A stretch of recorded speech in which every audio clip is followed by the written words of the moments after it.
Muy buenos días con todos. En nombre del Moot Arbitraje Peruano, UNIDROIT y la Universidad Andina del Cusco, es un honor darles la más cordial bienvenida a la tercera jornada de los Martes de UNIDROIT, un ciclo académico dedicado a los principios UNIDROIT sobre los contratos comerciales internacionales. Este ciclo forma parte de las actividades preparatorias del Moot UPICC sobre Arbitraje Comercial 2026, organizado con motivo del Centenario de UNIDROIT.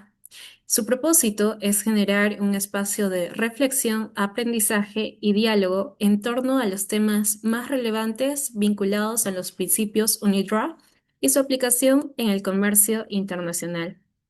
A lo largo de estos martes consecutivos, destacados especialistas de distintas partes del mundo comparten sus conocimientos y experiencias, contribuyendo al fortalecimiento del estudio del derecho uniforme y la práctica arbitral en el ámbito internacional. En esta tercera jornada contamos con la participación de cuatro reconocidos ponentes: el profesor Eckart Brödermann, el profesor Lauro Gama, el profesor Olaf Meyer y el profesor Edgardo Muñoz. Agradecemos profundamente a cada uno de ellos por su valiosa participación y por sumarse a esta iniciativa académica que busca difundir y fortalecer el conocimiento sobre los UPIC en la comunidad jurídica internacional. Para dar inicio formal a esta tercera jornada, me complace presentar a nuestro primer expositor, el profesor Eckart Brödermann, quien desarrollará el tema The UNIDROIT Principles as General Principles of Law. El profesor Brödermann es socio de Brödermann Young, con sede en Hamburgo. Ha trabajado en transacciones internacionales, incluyendo complejos proyectos de construcción, joint ventures internacionales, ventas de empresa e inversiones transfronterizas, y ha desempeñado un papel importante en arbitrajes internacionales en todo el mundo durante más de 30 años. Es autor del libro líder UNIDROIT Principles of International Commercial Contracts, an article-by-article commentary, publicado por Wolters Kluwer y publicado en una traducción al español por Tyrone Leblanc. Professor Brödermann, it's an honor to have you with us. The floor is yours.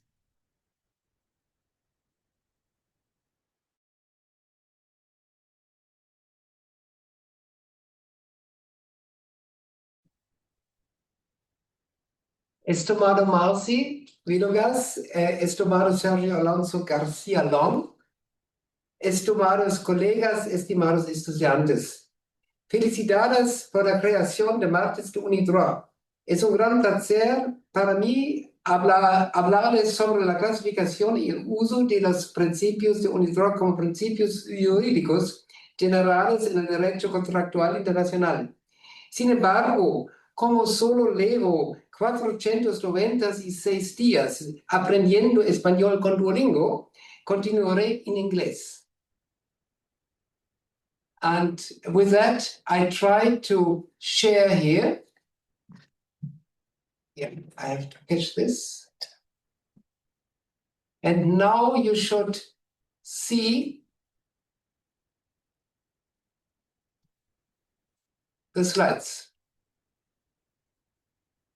Can you see, Lauro, by sign? Good, gracias. So, it's a big topic, and I'm very happy to speak about it. How do I go down here? Bin zu früh draußen. Wie gehe ich jetzt runter? Das funktioniert nicht so. And not. Yeah, I have to. How to change the slides? And then I have this. Return. Now it functions. Okay. Okay, let us start with the basics. You see the four blue bubbles. That's the background. So as a background for my thesis, which has been shared by many arbitral tribunals around the globe and many also by many national court decisions, our starting point is the wording. The wording of the UNIDROIT principles, by which they offer themselves as being used as general principles of law in the area of international commercial contracts. You have it very clearly stated in paragraphs 3 and 4 of the preamble. I have it here for you in Spanish.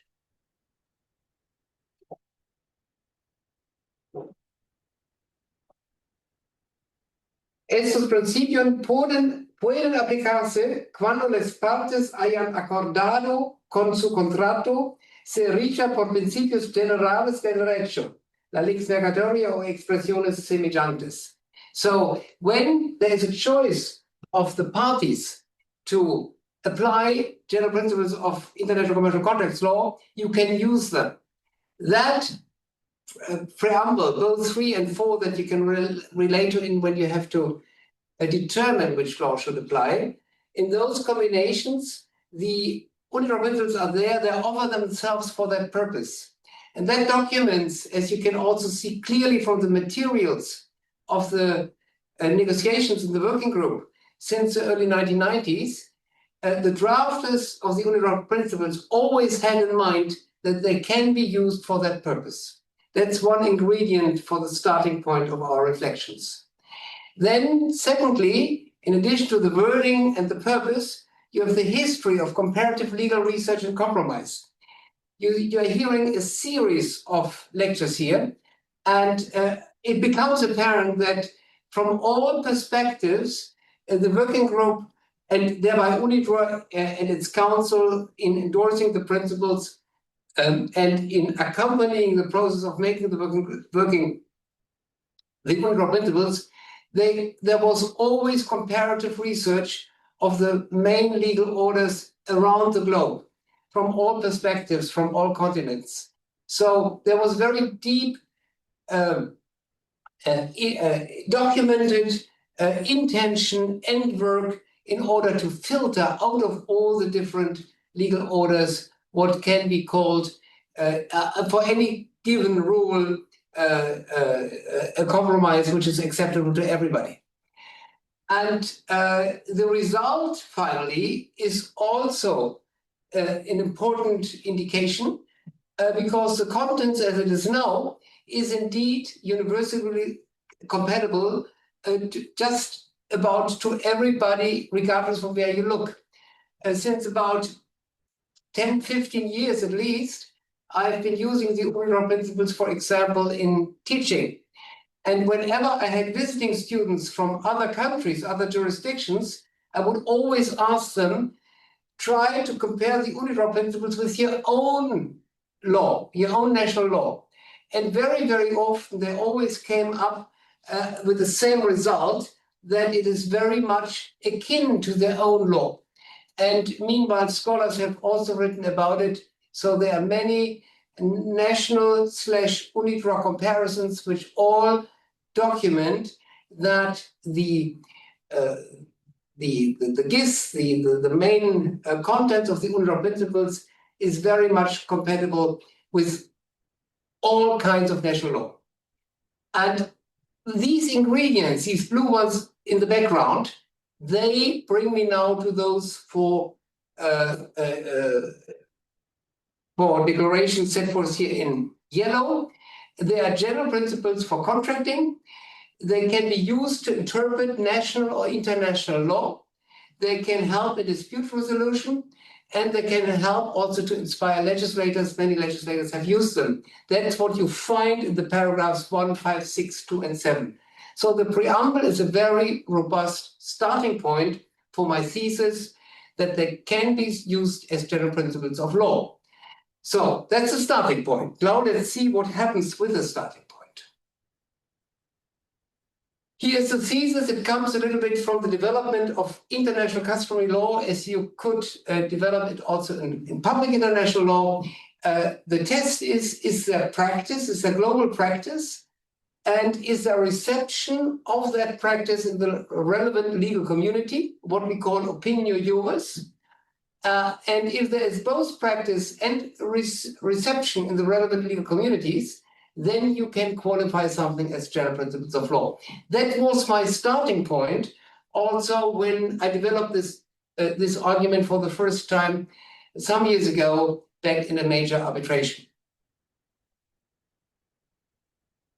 So let's look whether my thesis can be validated. And I start with practice. And the first kind of practice which we saw that was one of the yellow items is the model for legislators. And you see here many flags for many countries in North and South Europe, Eastern Europe, Africa, South and Middle Africa, and in Asia, where for each of those countries, it is possible to document that the UNIDROIT principles have served as a background, as an inspiration in different degrees as a model for legislators when they reformed their own national contract law, including my own country. Then, second, they are used before national courts. You will hear more about that I think, from Lauro Gama in the next lecture. Here, I just give you a highlight on that. For example, this is a decision of Jerusalem in it goes back, I think, from 2014, which I like a lot, because it explains the methodology. National courts have at times made use of the principles as equal in value to research literature. You have a problem to be solved under national law, and you look in the literature and in the UNIDROIT principles. But sometimes courts use them as a breaker of balance, as a final word to make a decision between different opinions expressed in the literature. So that's one way of explaining it. That was Israel as an example. Now comes Italy. So one of these legal orders which are so robust that they say we are there since 2000 years, and we are there. And again, here this is Sicily 2020, so quite recent decision. According to the court, the prohibition of venire contra factum proprium, codified in other legal systems, is also present in the Italian legal system and derives from the more general principle of good faith. In support of its decision, the court expressly referred to Article 1.8 of the UNIDROIT principles, according to which a party cannot act inconsistently with an understanding it has caused the other party to have, and upon which the other party acted in reliance. Una parte non puede actuar en contradicción a un entendimiento que ella ha suscitado en su contraparte y conforma a cual esta última ha actuado razonablemente en consecuencia y en su desventaja. So, Italy. The next example is now Paraguay. Yeah, now I come in closer to Peru.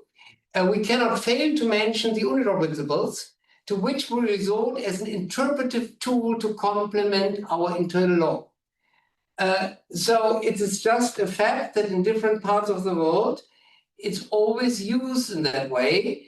And a last example here from Colombia, recent regulations in international commercial law and new trends in lex mercatoria affirm the widespread interest in regulating the conditions under which parties may agree on the regime of contractual liability. For example, and then they refer here to Article 716, according to which a party may not invoke a limitation or exemption clause in the event of a breach of an obligation, or if it allows for a performance substantially different from that which the other party should reasonably expect, or if its enforcement is manifestly unfair. So Lauro will go in more details. For our purpose here of analyzing principles of general law, it is just a fact that national courts are using them in that way.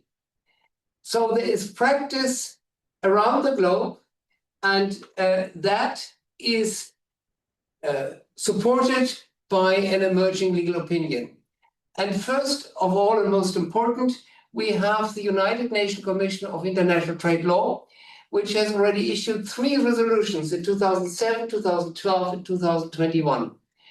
The 2007 regulation was so that I have read that in the materials of the United Nations, in 2006, they took the UNIDROIT principles, they sent them a year earlier to all governments of the United Nations, and those active in UNCITRAL, and asked them to make their comments. And a year later, in 2007, they voted unanimously with this resolution, which they then repeated in 2021 for the 2016 edition of the UNIDROIT principles.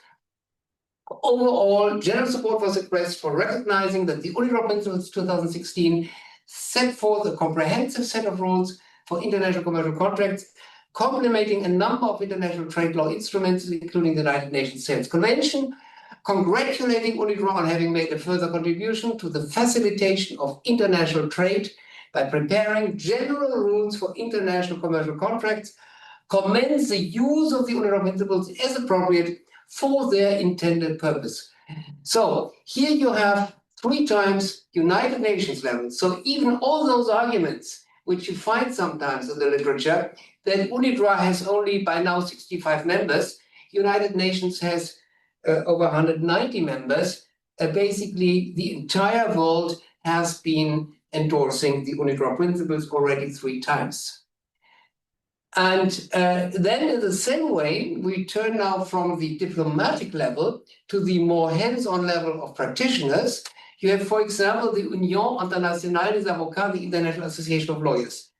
Founded in 1927, it's the oldest association of lawyers, which bundles through its many bar associations, which are members to the UER, it bundles indirectly about 2 million lawyers.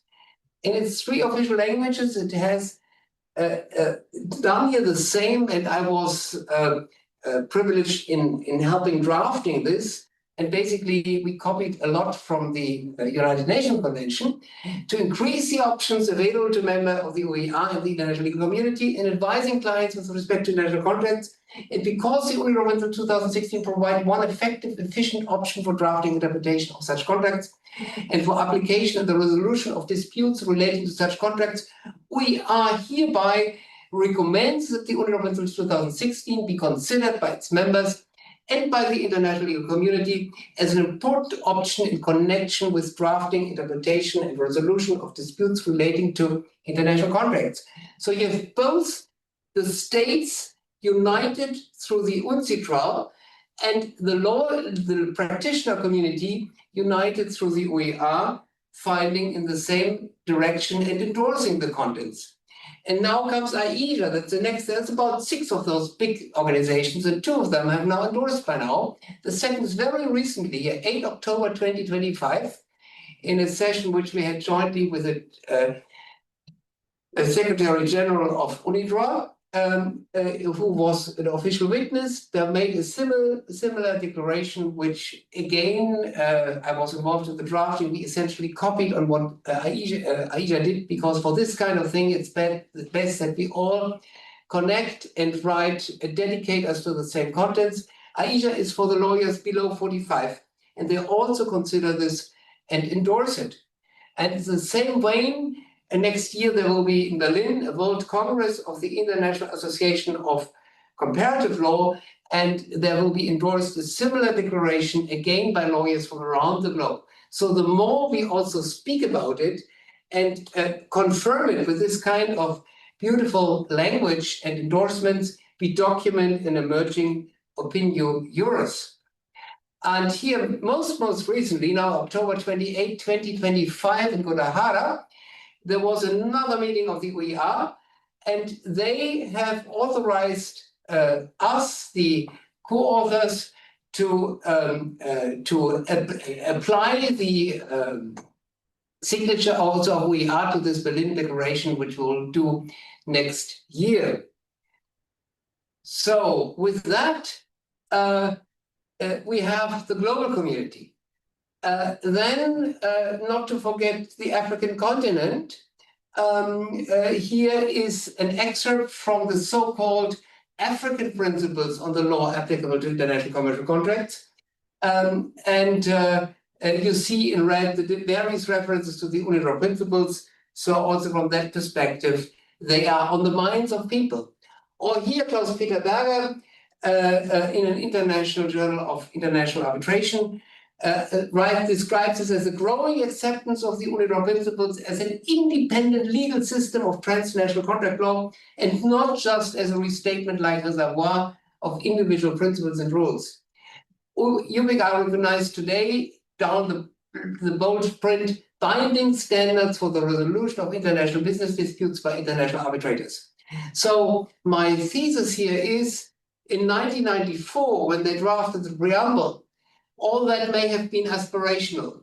But 30 years later, by now, we have so many endorsements of the UNIDROIT principles and so much practice that in the combination, we end up with a justified qualification as principles of law. That is in a nutshell, and now I can go deeper depending on how we are doing on time. Or if you have questions. Professor Brödermann, thank you for your exposition. Now, ahora procederemos con la etapa de preguntas. Tengo algunas preguntas por el chat privado.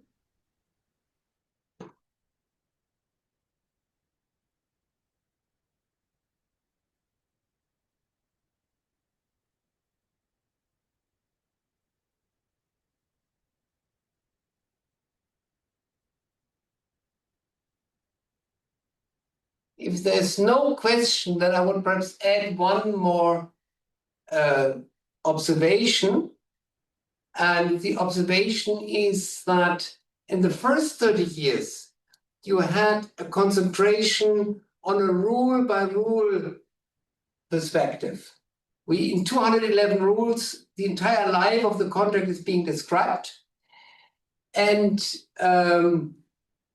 then for each of these rules, there had been discussion, did the working group really hit the compromise which is universal? And you had individual discussions on 211 different rules.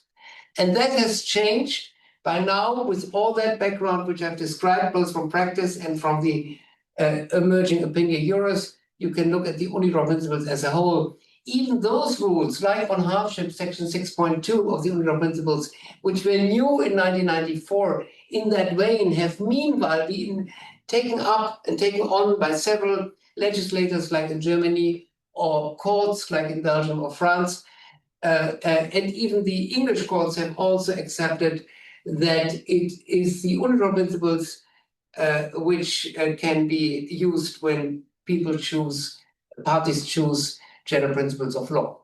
So there is a change, there is a shift, and 30 years later, today, at the occasion of 100 years of UNIDROIT, it's a very good moment to hold and to find that things have changed, and now we have general principles of law as encapsulated by the UNIDROIT principles.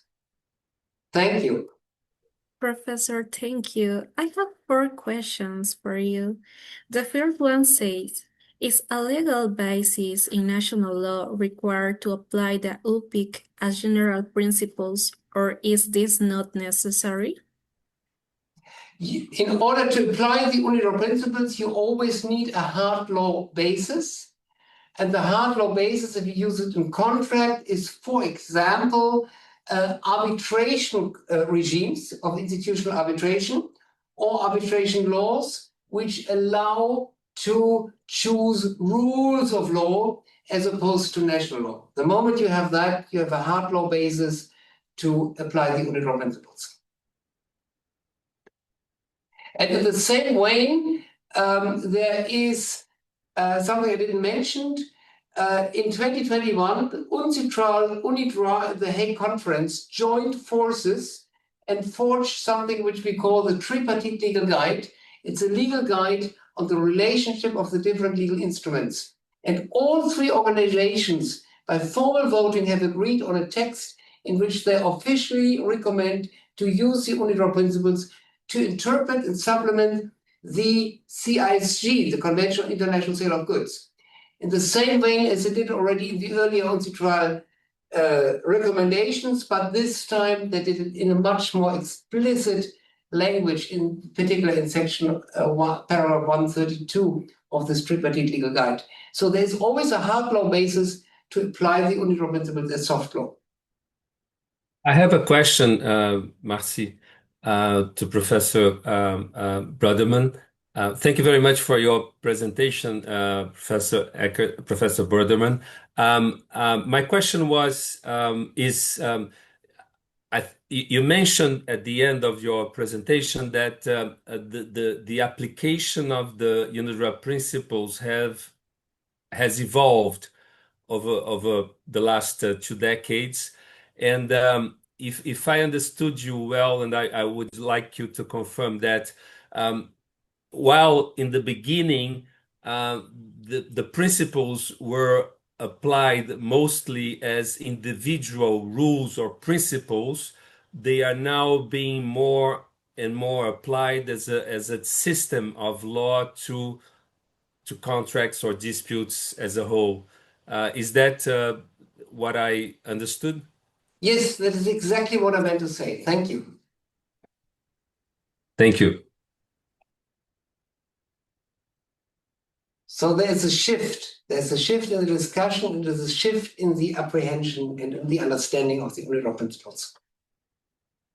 And of course, there are also still some authors who have not read the tripartite legal guide, who never looked at the UNCITRAL resolutions, and sometimes coming from a very national perspective, they still mention opinions which I think do not withstand anymore the new trend. Even where the principles do not cover specific contracts such as sales or services, you mean that they can be applied as a system of law even if they are incomplete in regard to some more typical contracts? Absolutely. I mean, in step one, you always have the contract, which is very concrete. And then they step in as default rules for those issues which are not otherwise regulated. And then, of course, if you have the special context of the CISG, if you have the CISG as a convention applicable in over 19 jurisdictions, you can have the CISG, but then under Article 7 CISG, you can interpret the CISG and supplement it by general principles of law underlying the UNIDROIT principle, underlying the CISG. And the tripartite legal guide has now officially endorsed the UNIDROIT principles as an encapsulation, as a possible proof for the principles underlying the CISG. So on a step-by-step, on an issue-by-issue basis, one for the CISC, one has to see whether here something steps in. And a very nice example is Section 513 on cooperation. Cada una de las partes debe cooperar con la otra cuando dicha cooperación puede ser razonablemente esperada para el cumplimiento de las obligaciones de esta última. So that kind of general obligation you can now work with even under the CISG, while the CISG itself contains only very specific obligations to cooperate, like this, the seller has to, the buyer has to provide certain information to the seller so that he can send the goods. So there's a very specific obligation. And of course, you can argue academically that if there are three distinct obligations, that kind of indicates that there may also be a general declaration, but from a practitioner perspective, you can make it simple and say CISG plus UNIDROIT equals one system, and you don't have to go to those academic details anymore. You can simply quote Section 513 on top.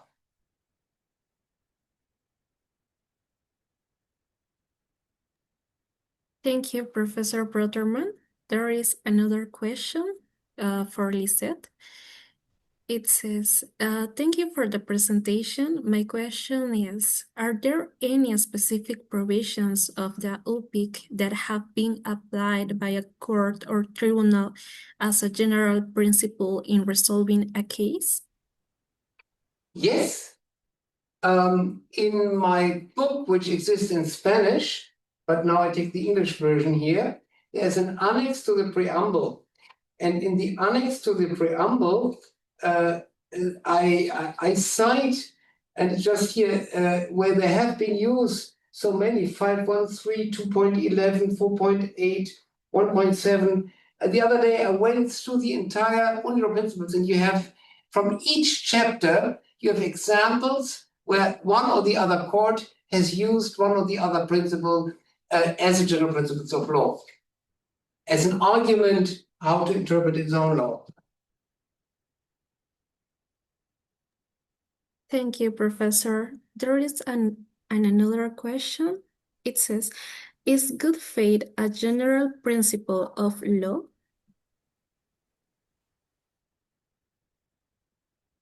It's an overarching underlying principle. It is, in my perception, and the perception of all continental civil lawyers, definitely a general principles of law. The moment you discuss with English lawyers, common law lawyers, there are many, many trends where the English courts come to the same solution.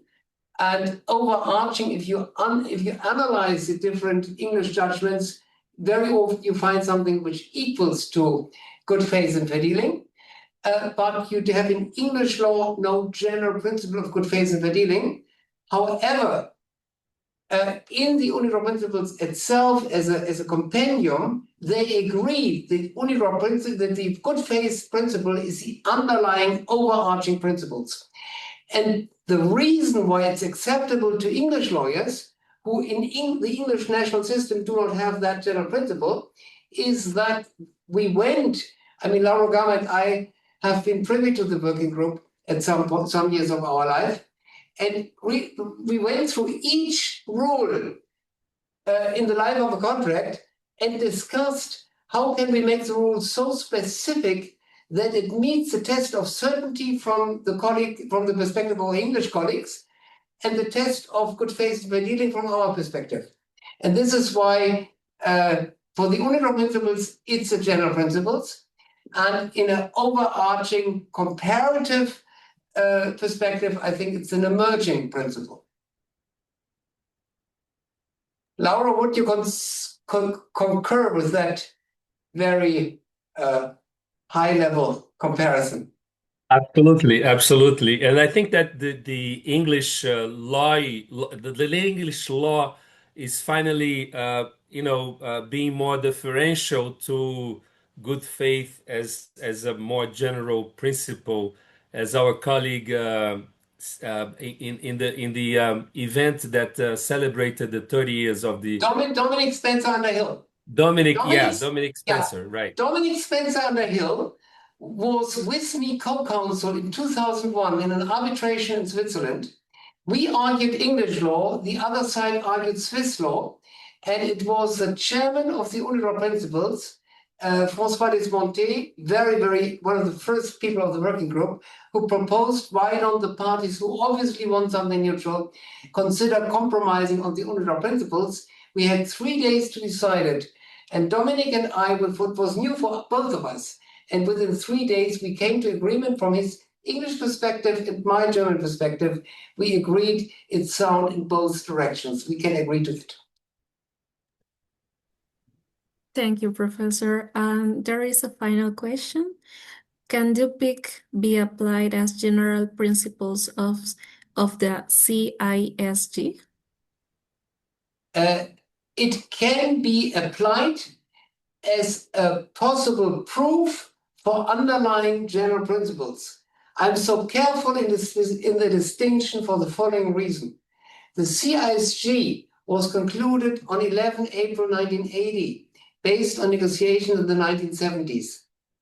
And some compromises were made at the time, and it's an international convention to be interpreted according to the general rules of the Vienna Convention on the Law of Treaties of 1969. And for some very few specific areas, like interest, we know that the Arabic states were opposed to any specific rule on interest because of a violation of Sharia. And so it would not be appropriate, due to that specific context, to now apply section, I think it's 519 of the UNIDROIT Principles on the amount of interest in a Sharia-related context. The UNIDROIT Principle itself, pursuant to the Article 1.4, would always say Sharia law, if it forbids, its mandatory law comes first. So there is not really a conflict, but one has to look at CSG clause per CSG clause, and I'm sure that many generations in the future, these moot court competitions will have to concentrate on one or the other problem all the time. Professor, thank you very much for your excellent presentation. Professor, will you like to say a few final words for the participants? I would like to encourage everybody to invest the time. You learn something for your own life and for your own national law if you read through the lenses of the UNIDROIT Principles. And if you have something in your own law and you need to write something, argue something, even to a court, and you look how is the same thing done in the UNIDROIT Principles, it can help you and provide arguments. It enriches all our lives.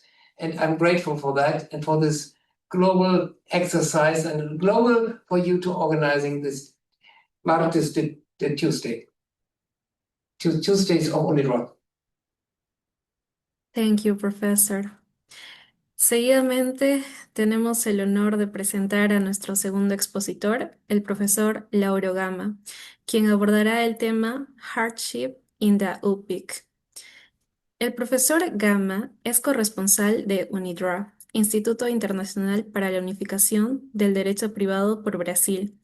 Actualmente es profesor adjunto en la Pontificia Universidad Católica de Río, donde imparte clases de Derecho Internacional Privado, Contratos y Arbitraje Comercial Internacional.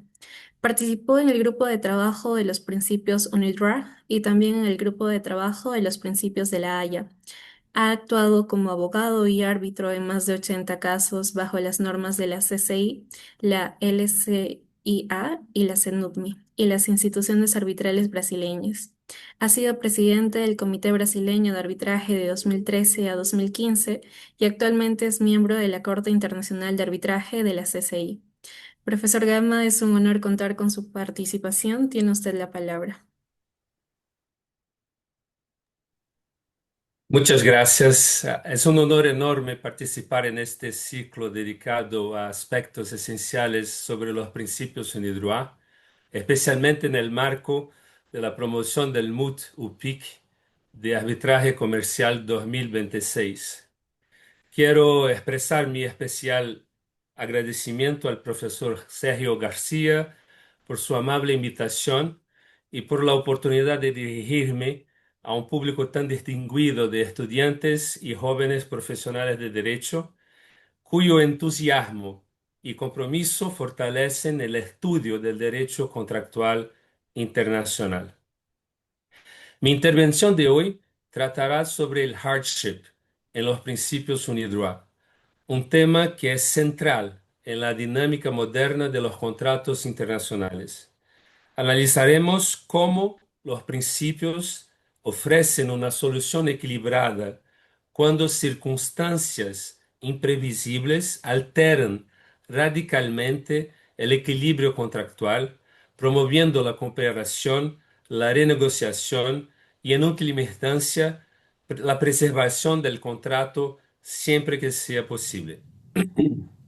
Y ahora les pido disculpas, pues debo cambiar al idioma inglés, lengua en la cual mi presentación fue originalmente concebida y preparada. The UNIDROIT Principles are one of the most successful instruments in the world, as pointed out by my dear esteemed friend, Professor Brödermann. And one of the relevant features in the UPICC is their hardship model. That model has been followed by other international instruments, such as the Principles of European Contract Law and the Draft Common Frame of Reference, the CFR. It has also been incorporated into various civil codes over the years, such as the 2015 Argentinian Civil Code, the 2016 French reform of the Civil Code on the part of obligations, the Chinese Civil Code, and the Belgium Civil Code. So today, as an introduction, I will first point out the main differences between hardship and force majeure, and afterwards I will present the UNIDROIT Principles hardship model, the conditions for hardship, and how it operates. But first of all, I would like to present you a very short video. Ofertas impossíveis de ignorar para cuidar da sua saúde. Vitaminas e suplementos BeWell com até 70% de desconto. Now, it's one of the world's most important shipping routes, and it's blocked. A giant container ship ran aground in the Suez Canal after losing power. And at around 200,000 tons and over 400 meters long, the container, well, it's going to take some shifting. 50 ships a day normally pass through the canal, carrying 12% of the world's trade. So the pressure is really on to get her refloated. Here's Richard Galpin. One of the world's biggest container ships blocking the Suez Canal, one of the world's most vital trade routes. The ship, operated by a Taiwanese company, Evergreen, heading north through the canal towards the Mediterranean when it lost all power and steering. So what are the reasons for this? One of them is engine failure. You lose control due to engine failure. You would lose control due to a steering failure, or you would lose control, which appears to be the case here, because they have experienced high winds. The dots here show the congestion that's already built up as other large ships and oil and gas containers arrive in the area, but can go no further. The position of Ever Given totally blocking the route. The 200,000-ton ship has now been stuck for 2 days. The ship's technical managers have ruled out any mechanical or engine failures as a cause of this incident. Work to refloat it continues, but so far has not been successful. It's an unusual situation, and it's a very dire one. This is the largest vessel ever to go ground in the Suez Canal, and she's gone sideways in the canal, blocking both north and south passage. It could have huge ramifications for global trade, especially between Asia and Europe. Normally, 50 ships a day pass through the Suez Canal, providing up to 12% of world trade. The main alternative for ships travelling between Asia and Europe is around Africa, but this is a much longer route. Richard Galpin, BBC News. So, as you have always have seen, this incident in 2021 caused a major disruption in the traffic, in the transit of goods through the Suez Canal, which responds for 12% of the world trade in goods or transportation of goods by ship. So I want to propose you two situations. Situation A, the ship transporting your machinery was blocked at the Suez Canal because of that incident and never arrived on time for a very relevant event that you had planned in Rome. You decide to sue the shipping company for damages. Is the company really liable, or can it be exempted for one reason or another? Just think about it. Second situation, the ship transporting your machinery took the alternative route to reach Rome, to reach Genoa, via Africa and the Atlantic Ocean, and arrived on time for the event. However, the shipping company is now claiming the triple of the original cost of transportation. Can it successfully claim hardship in the case at hand in order to justify that costs overrun? What are the consequences of hardship in this case? So I propose that we first line up the concepts of hardship and force majeure vis-à-vis the other fundamental concept of pacta sunt servanda, which you all know means in Latin agreements must be kept. It's a fundamental principle in both international and contract law. And in contract law, it means that contracts are enforceable bargains, they have legal consequences, and they engage the signatory's responsibility for not complying with the terms and conditions set out in the contract. On the other hand, the concepts of hardship and force majeure, they aim at maintaining the contractual equilibrium. They aim at preserving fairness between the parties. When circumstances beyond their control change their ability to comply with the contract, they distribute unforeseen burdens equitably between the parties in the case of those unforeseen events, and they are a matter that respond to commercial reality. They address disruptions in long-term and cross-border transactions that happen all the time. So they mitigate in some ways the rigor of the pacta sunt servanda principle. In the UNIDROIT principles, force majeure is treated separately from hardship, as opposed to the CSG, where Article 79 brings or brought in a concept of exemption, which is a broad concept, and which has been understood until recently as encompassing only situations akin to force majeure. And now, from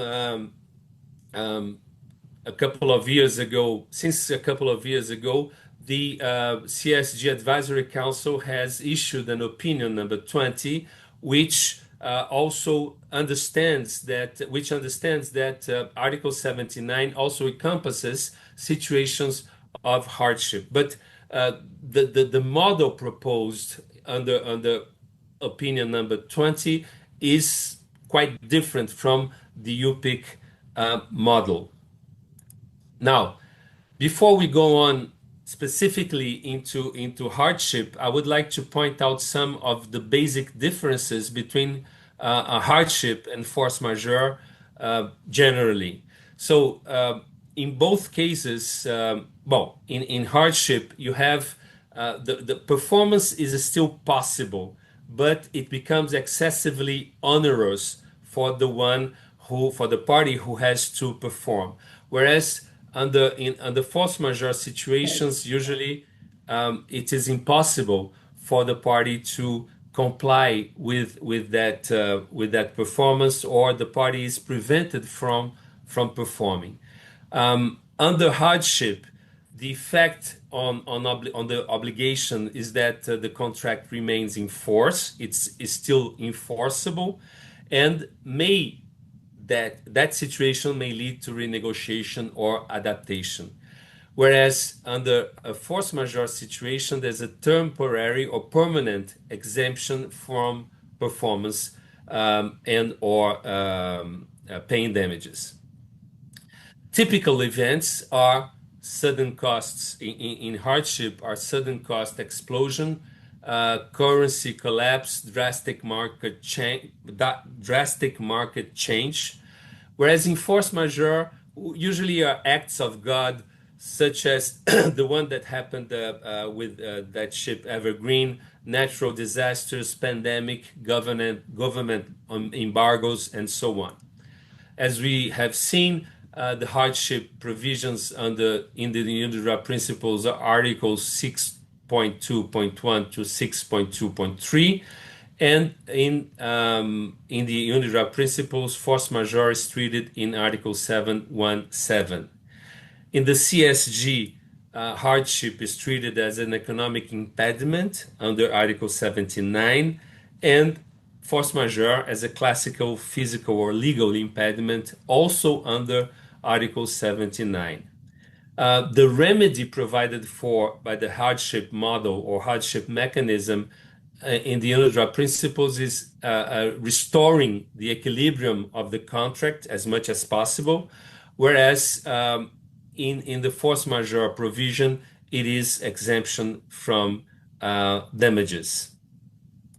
Now, let's understand hardship from its definition, starting with its definition.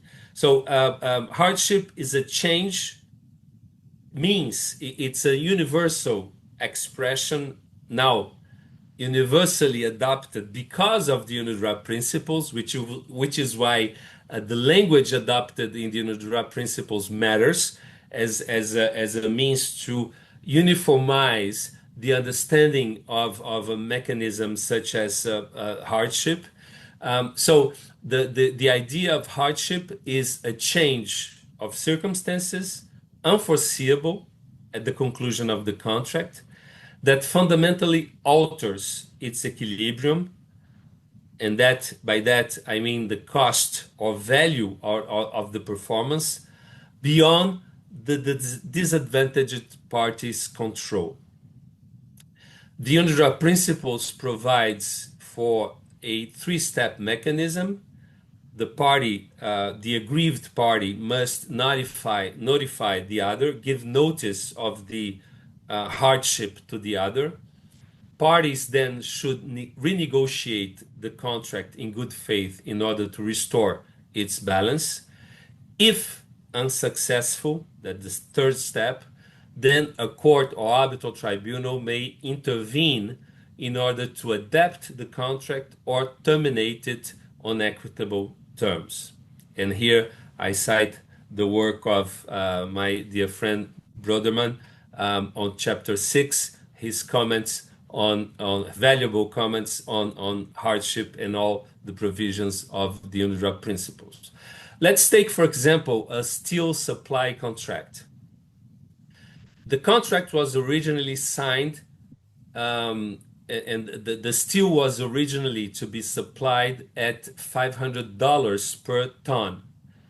And then a war comes into the scenario that multiplies or affects the site of the producer and multiplies energy costs, raising the production costs to $1,500 per ton. So delivery of that steel remains possible, but becomes economically ruinous for the supplier. So the result is that the supplier may invoke hardship, Article 6.2.2, and attempt to bring the buyer to renegotiate the price, or as ultima ratio, brings in an arbitral tribunal or a court to adjust the terms of the contract. As I mentioned earlier, the idea of hardship has been acknowledged by various legal systems, the French legal system, the idea in the principles, okay? Because the idea that a contract can become unbalanced over time is a very old idea, expressed in the Roman formula of rebus sic stantibus, and has been incorporated into the French public law legislation as théorie de l'imprévision, in Latin American civil codes as excessiva onerosidad, in Italian civil code, in the English law as some variation of frustration and so on. But the idea of hardship as it stands in the UNIDROIT principles has been incorporated as such by the Chinese civil code, by the new French law of obligations, by the Argentinian civil code, and by the Belgium civil code. And it's now a term widely used in international trade practice, and has also been the object of model clauses created by the ICC. So now let's make a quick exam of the provisions of the UNIDROIT principles regarding hardship. The first one, Article 6.1.2, is the one that establishes the binding character of the contract as a rule. So as a rule, even in a situation of hardship, the party is nevertheless bound to perform its obligations subject to the provisions of hardship contained in the UPICC. So pacta sunt servanda must prevail. The binding character of the contract is preserved while the excessive onerosity situation is dealt with by the parties' renegotiation or their asking an arbitral tribunal or court to adapt the contract. The obligation to perform is still integral and not disturbed by the fact of hardship. Conditions for hardship. So the first one is a fundamental alteration of the contract equilibrium, and that may be reflected by the cost of a party's performance being excessively increased, or because the value of the performance a party receives has diminished. Those events must occur or must have become known to the disadvantaged party after the conclusion of the contract. They must be subsequent events or events subsequent to the conclusion of the contract. They must be also unforeseeable. They could not reasonably have been taken into account by the disadvantaged party at the time of the conclusion of the contract. They must be beyond the control of that disadvantaged party. They must be outside its sphere of risk. And finally, they must have not been assumed as a risk of that particular disadvantaged party. So there must have been an increase in cost performance. For example, a dramatic rise in the price of the raw materials necessary for the production of the goods or the rendering of the services, or the introduction of new safety regulations that require far more expensive production procedures. They create an excessive increase in the cost of performance that was not foreseen by the disadvantaged party at the time of the conclusion of the contract. Or they create a decrease in the value or the total loss of any value of the performance that may be due either to a drastic change in market conditions, for example, a surge in inflation on the contractually agreed price, or the frustration of the purpose of the contract. For example, the effect of a prohibition to build on a plot of land acquired for building purposes, or the effect of an export embargo on goods acquired with a view to their subsequent export. So the hardship process is basically one that follows notification, negotiations in good faith, and judicial or arbitral intervention. As mentioned in the previous slides. This model is one that contemplates negotiation and adaptation. There are some, so to say, hardship models, such as the one adopted by in CSG opinion number 20, that eliminates or dispenses with renegotiation and judicial adaptation by alleging a preference of the parties to an international contract for liberatory consequences, exemption and termination, rather than the option adopted by the UNIDROIT Principles, which is an option in favor of conservatory consequences, so renegotiation and judicial adaptation. The UPICC model is clearly based on favor contractus, which means favors keeping the contract alive despite hardship. So the principle that contract adaptation or termination are ultima ratio means that parties must attempt in good faith to rebalance their contract by means of negotiation. And termination is just a safety valve or adaptation for extreme circumstances. So there's a request for negotiations, continued performance. If the parties fail to reach agreement, then they may resort to the court, and the court may intervene to adapt or to terminate the contract. Now, as you all know, there are striking differences between the CSG on the one side and the UNIDROIT Principles on the other side. One is a hard law instrument, the other one is a soft law instrument.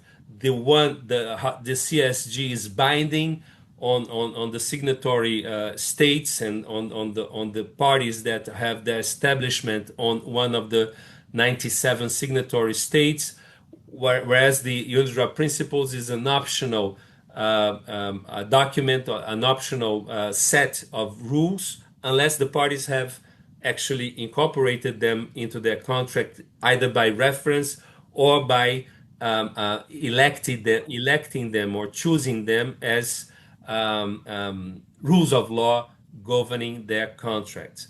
But the UNIDROIT Principles, as rightly mentioned by Professor Brödermann, can be used as a means to complement, to supplement the CSG. And to that end, I would like just to compare quickly Article 79 of the CSG with the UNIDROIT Principles on hardship. So they both are regimes that rely on spheres of risk rather than fault, and exempt from impediments outside the party's sphere. And this is the modern approach to commercial liability, focusing on risk allocation rather than fault. Under the CSG, parties are not obliged to renegotiate the contract, and tribunals cannot adapt the contract terms. Whereas under the UPICC, renegotiation is required and adaptation expressly allowed. These are different, very different philosophical approaches. The policy rationale behind these terms is that they preserve trade reliability while providing equitable relief, balance between commercial certainty and fairness. And the goal is to maintain pacta sunt servanda while preventing unjust enrichment. And on that, I would like to cite through Professor meu Deus, I forgot his name. Professor Vogenauer, Stefan Vogenauer, a dear friend. A case decided by the Belgium Supreme Court, Belgium Court of Cassation, Cour de Cassation, in 2009, which applied the UNIDROIT Principles as general principles underlying the CSG. And let's hear Professor Vogenauer.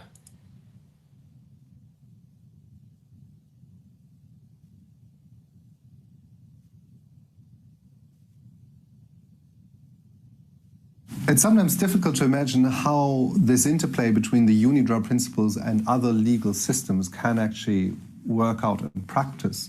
And a few years ago, there was a really interesting case that demonstrated that. It's a decision by the Belgian Supreme Court, the Cour de Cassation Belge, of June 2009. And what happened there was that you had two parties based in different jurisdictions, and it was a contract of sales, and the products were steel rolls.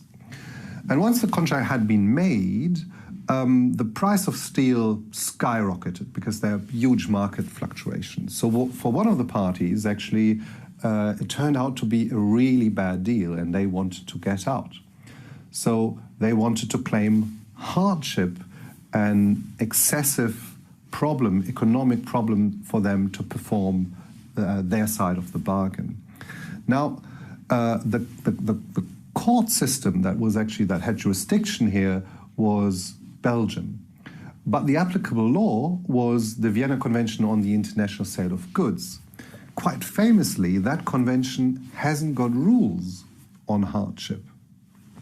So what did the Belgian Supreme Court do when faced with that gap or omission? It said, look, we have to fill that gap with reference to the general principles of international commercial law. So where do they look for these general principles? They look to the UNIDROIT principles that have 3 rules on hardship, and they just import those into the Vienna Convention and thus come up with a result in that given case. And even more interestingly, Belgian law, Belgian domestic law, also doesn't or didn't in the past accept a doctrine of hardship. Now, many Belgian writers have suggested that this decision of the Supreme Court, that is not based on Belgian law, but based on an international convention, that decision in a way should spill over and be a starting point for a reform or a revision of the Belgian case law that would apply to purely domestic cases. So you might actually even see the outcome that a doctrine of hardship will develop under Belgian law that is ultimately based on the solution of the UNIDROIT principles. And that's what actually happened. As I said, the doctrine of hardship has been incorporated into the the doctrine of hardship has been incorporated into the Belgium Civil Code. And I'm coming to an end of my brief presentation. I would like to point out that the ICC has a model clause, or has 2 model clauses actually, one on force majeure and another one on hardship, that are adaptable to the needs of international trade agents, as force majeure and hardship are rules in the UNIDROIT principles that are fully dispositive. They can be changed, they can be adapted by the according to the needs, the specific needs of each contract, of each contracting parties. So you may consult these clauses, which are available on the site of the ICC, and see what they propose as mechanisms, either for force majeure situations or hardship situations. So the key takeaways, and on that note, I finish my presentation. Hardship means a fundamental alteration of the contract that leads to renegotiation or adaptation of the contract. As ultima ratio, only the courts or arbitral tribunal must intervene into the contract. Party autonomy is key into rebalancing the contract. Force majeure, as a rule, means impossibility to perform, and either temporarily or permanently, and leads to exemption from damages. In both cases, the impediment or the alteration must be unforeseeable, unavoidable, and beyond the control of the parties. Both mechanisms, they protect against unfair burden in unforeseeable events while maintaining pacta sunt servanda if possible. So, as a drafting tip, and with that I finish, you may define precisely the events that amount to force majeure or even to hardship, the way in which those events must be given notice to, must be the object of a notice to the other party, so that you can trigger the mechanism of hardship or force majeure, and set out the remedies very clearly in contract clauses. So I thank you very much for your attention, and I remain at your disposal for any further questions. Thank you very much. Thank you very much, Professor Lauro Gama, for your excellent lecture. We will now proceed with the questions posed by the participants. There is a question in a chat. It says, Professor Gama, thank you for your lecture. How should renegotiation be conducted under the UPICC? Well, it's a very good question. Maybe Eckart can supplement my answer, but there's no formula for renegotiation. Parties must renegotiate in good faith, so they must come to a negotiating table in good faith and attempt to reach a win-win solution. And that's I would say it's something more. Something closer to a mediation scheme of state of mind, in which you don't want to win over your co-contracting party, but you want to reach a solution that is satisfactory to both parties. And you know beforehand that you will have to concede on something, but there's no, formula that you can apply to every case, because every situation of hardship is different one from the other. Professor, thank you. I have questions in the private chat. It says, are there parameters for a judge or arbitrator to adapt the contract under the UPICC? Again, that's a very tough question. No, there are no parameters. The goal, the ultimate goal, is to rebalance the contract, and actually, it's a very hard task attributed to an adjudicator, which is to rewrite the contract in lieu of the parties. And that's something that arbitrators and judges usually avoid, because it's not up to them to rewrite the contract instead of the parties. So I think that adjudicators must be very cautious in adapting the contract and being very restrictive in terms of their intervention into in the party's autonomy.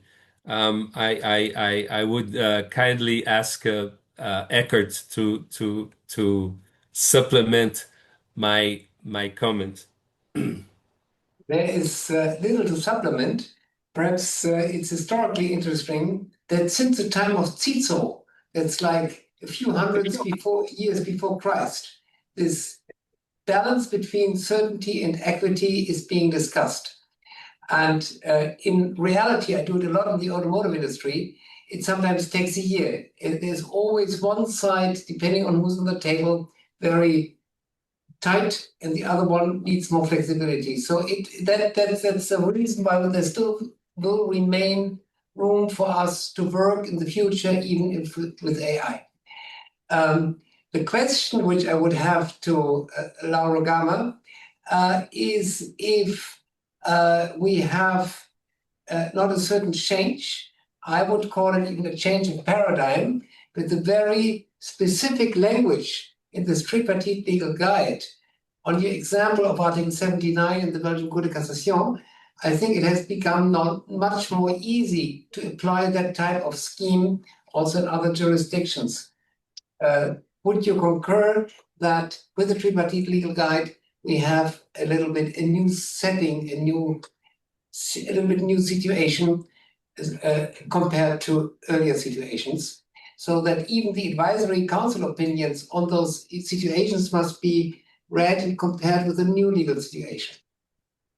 Absolutely, absolutely. Yes, the tripartite legal guide is as mentioned by Professor Brödermann, is an initiative that was undertaken by the UNCITRAL, the UNIDROIT, and the Hague Conference on Private International Law.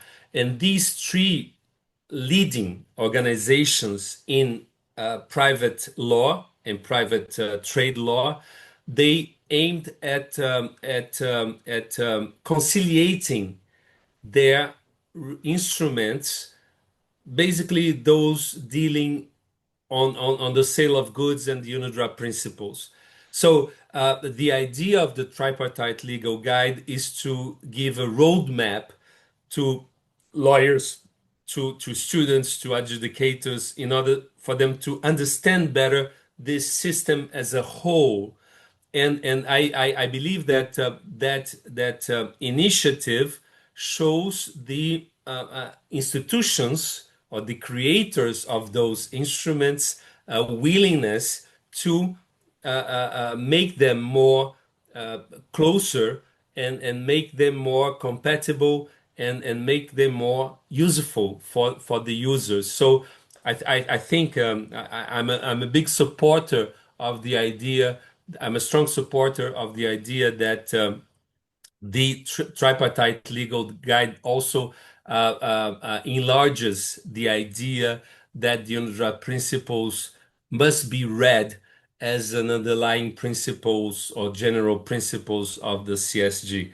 I know that in the CSG Advisory Council, I'm a minority opinion. Alejandro Garro, I think, that spouses the same idea as I do, but other members do not espouse that idea.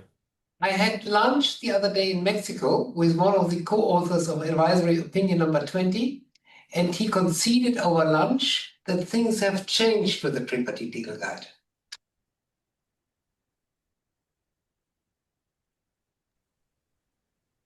Thank you, Professor Gama. Thank you, Professor Brödermann.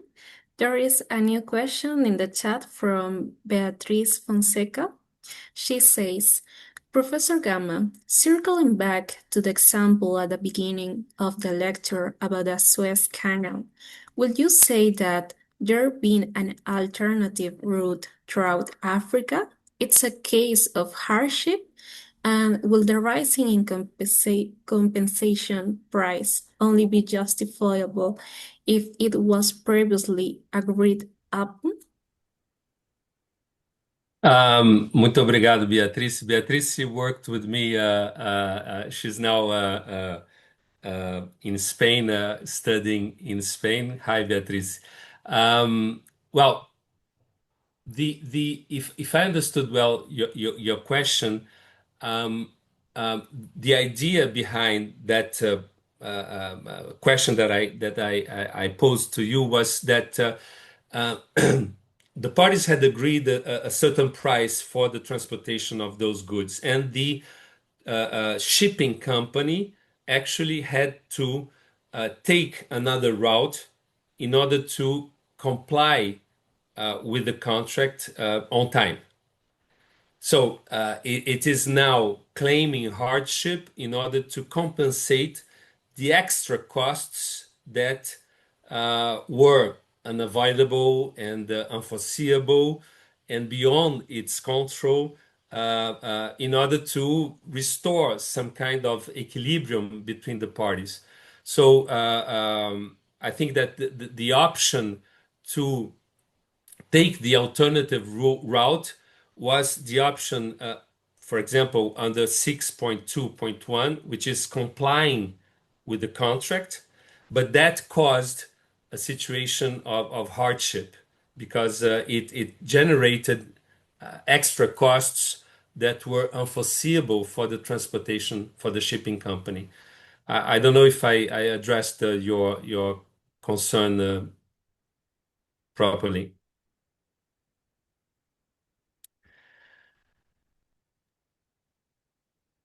Thank you, Professor Gama, and thank you, Beatriz.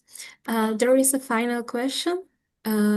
She said, can you say if there is any model of hardship better than the other regarding UPICC and CISG?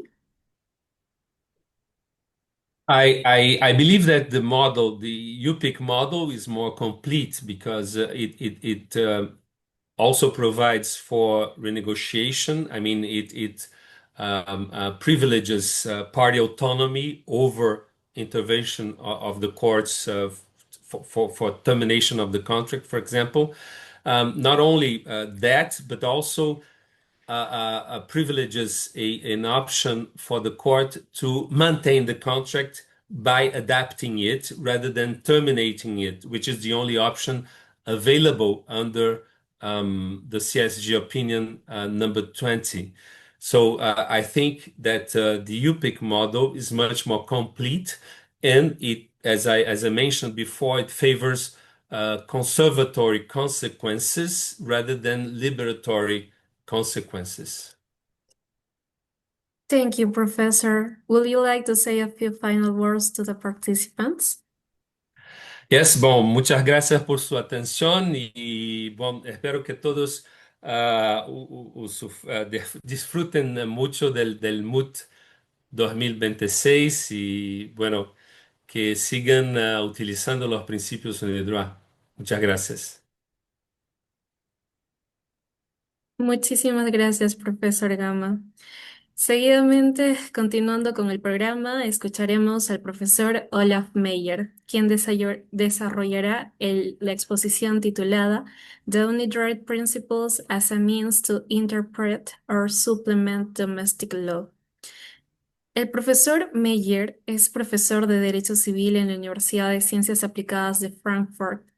Ha brindado conferencias y clases magistrales en Inglaterra, Francia, Estados Unidos, Países Bajos, Italia, Austria, Suiza, Finlandia, Polonia, Hungría, Bosnia y Herzegovina. Asimismo, sus intereses se centran en el derecho mercantil internacional, especialmente en los ámbitos del derecho contractual internacional, el derecho arbitral, la tecnología jurídica y la lucha contra la corrupción. El profesor Meyer actualmente se encuentra en Frankfurt, no obstante nos envió su video para que podamos apreciar su ponencia, la cual compartiré ahora.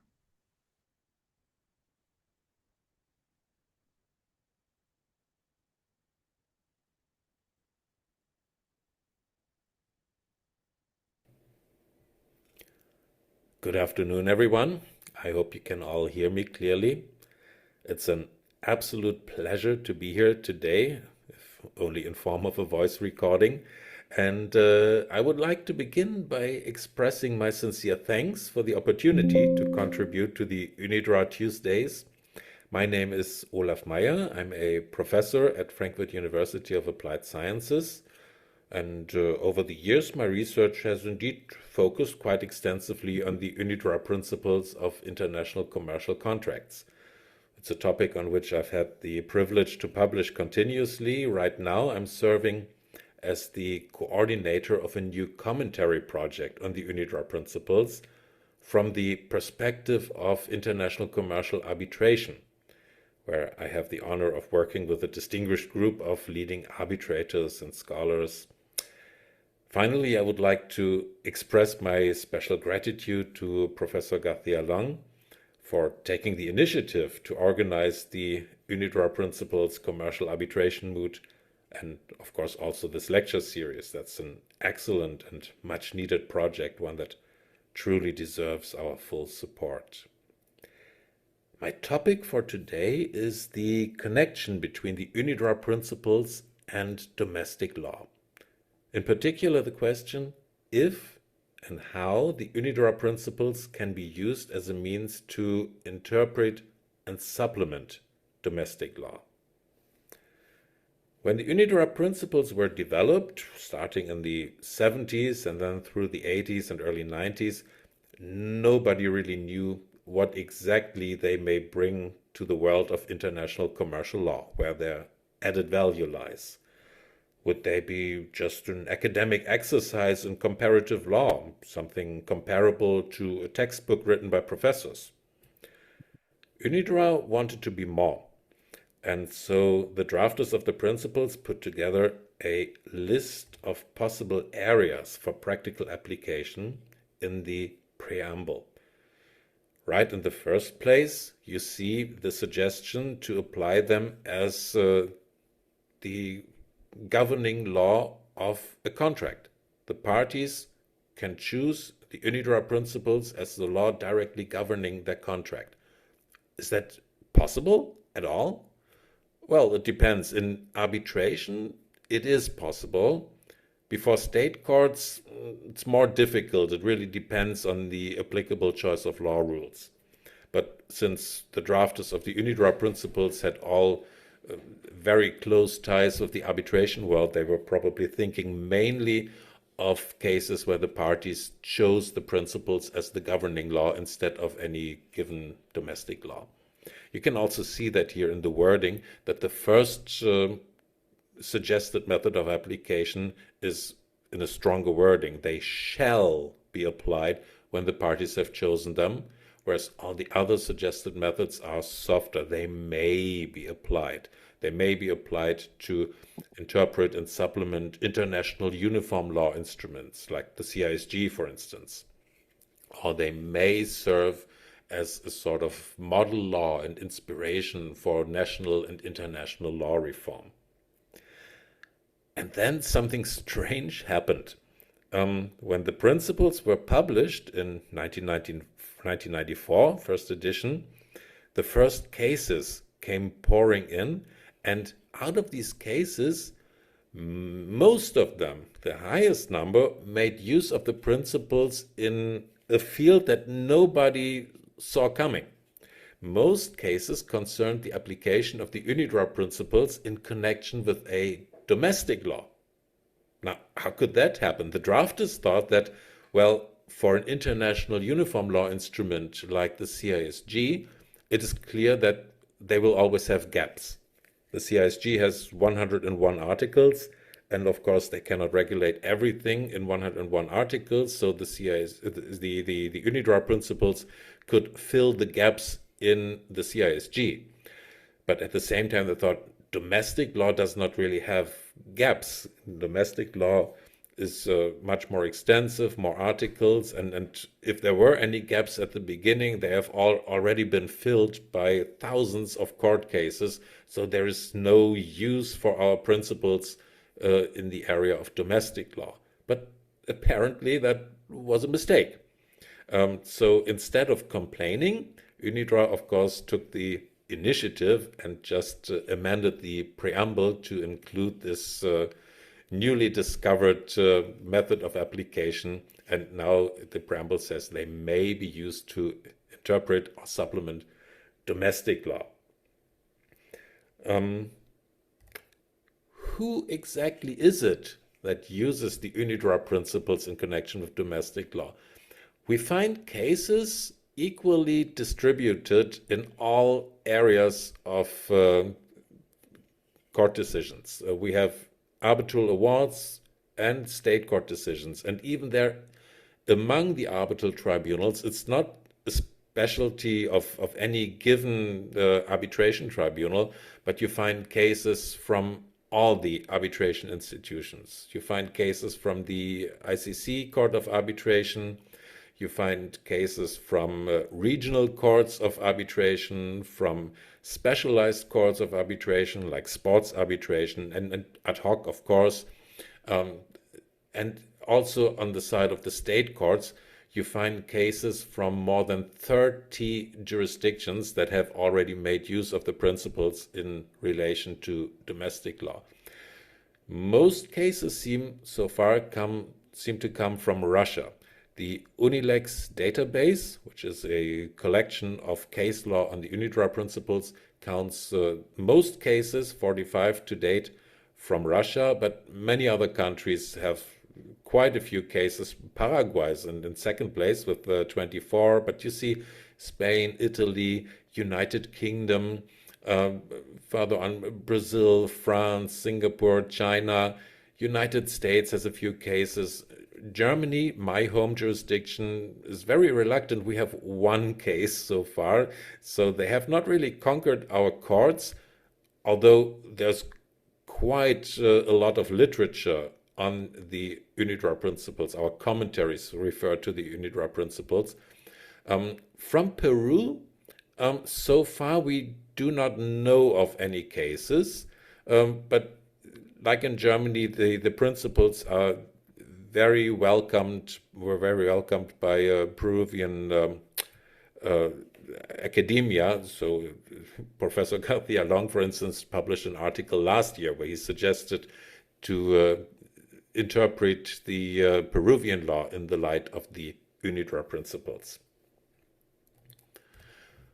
Why would any court even consider making use of the principles together with the domestic law?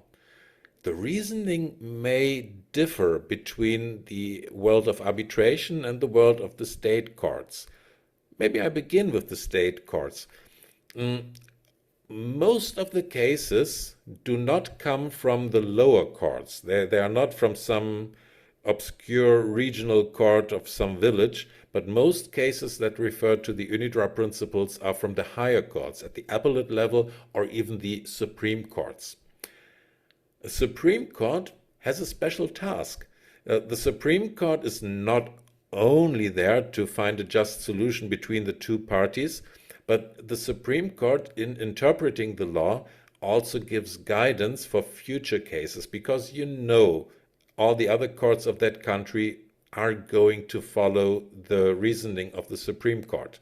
So they take the lead for future cases, and then of course it makes sense to include international guidance, because you want your law to develop in line with international trends. That's a good thing. Secures that it remains relevant, modern, and that is the main motivation for the Supreme Courts, to assure that future interpretation of their domestic law is in line with international trends and does not go some strange, obscure, extra way.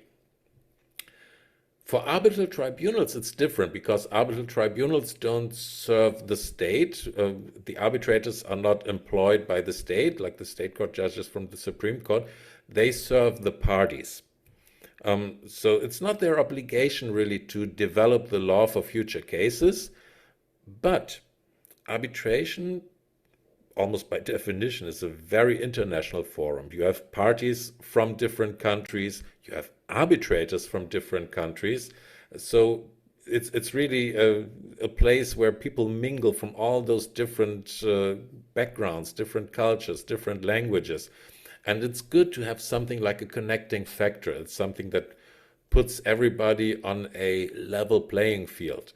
That makes arbitrators very open to consider, apart from the domestic law, also international influences like the UNIDROIT principles. Next question is, how do they make use of the principles? How do they even justify making use of the principles to interpret domestic law?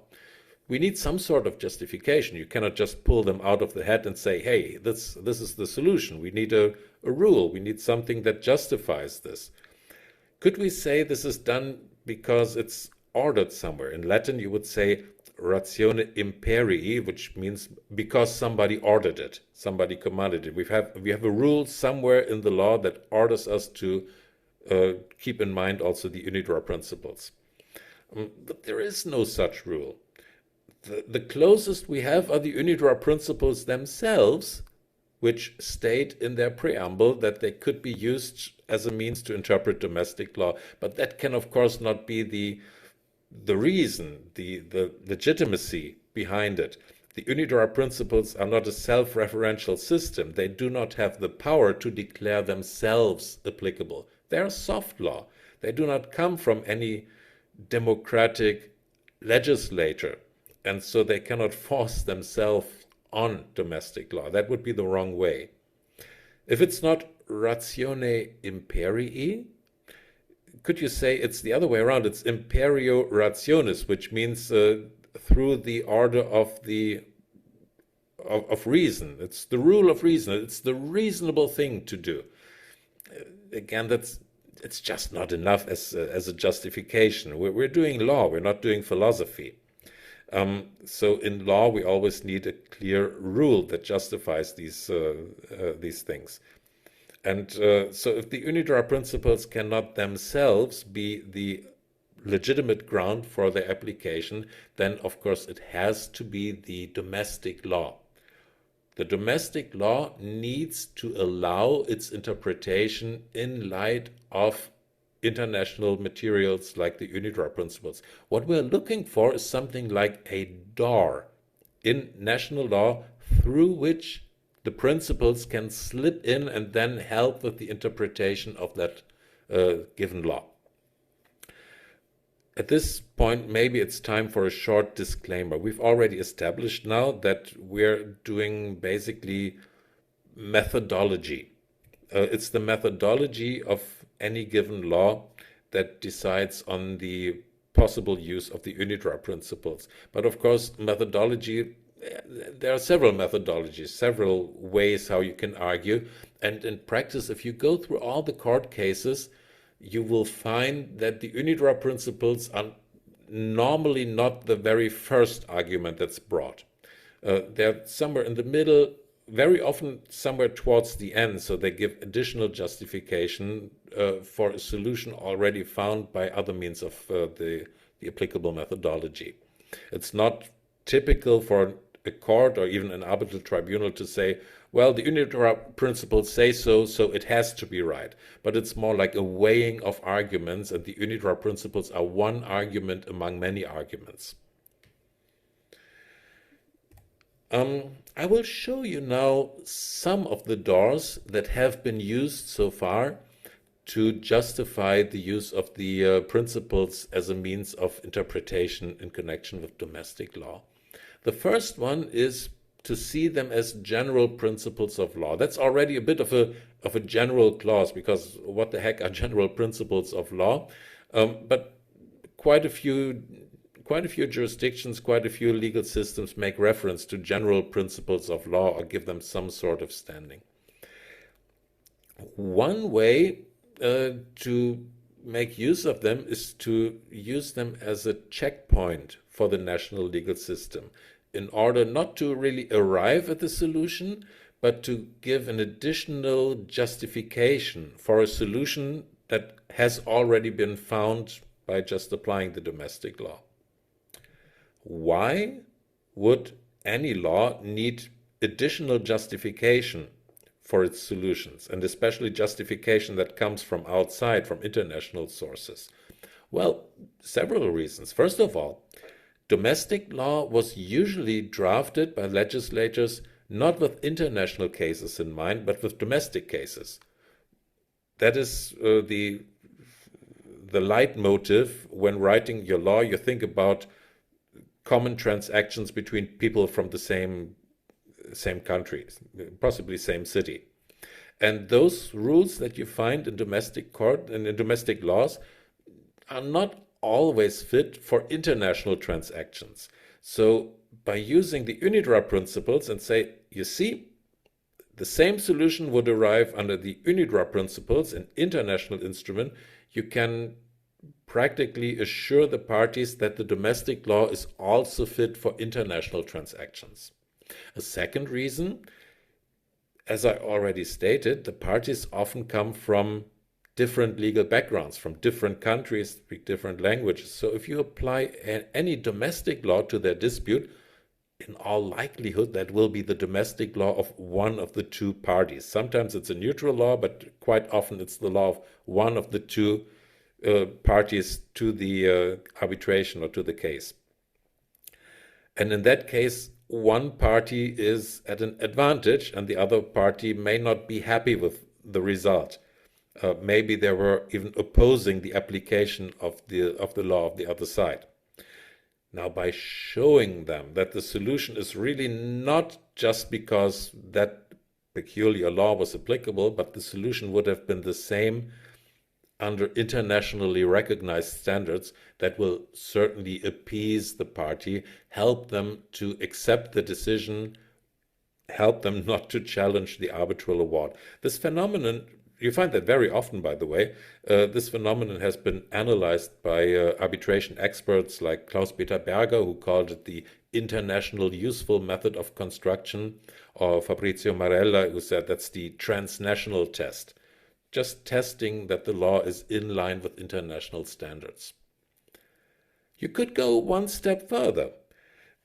This was just the application to justify a solution that was already there under domestic law. But sometimes there is no clear solution under domestic law. Sometimes you really have to make a decision. You have to weigh the arguments, and then you could throw the UNIDROIT principles into the scale and help tip the scale in favor of one of the possible solutions.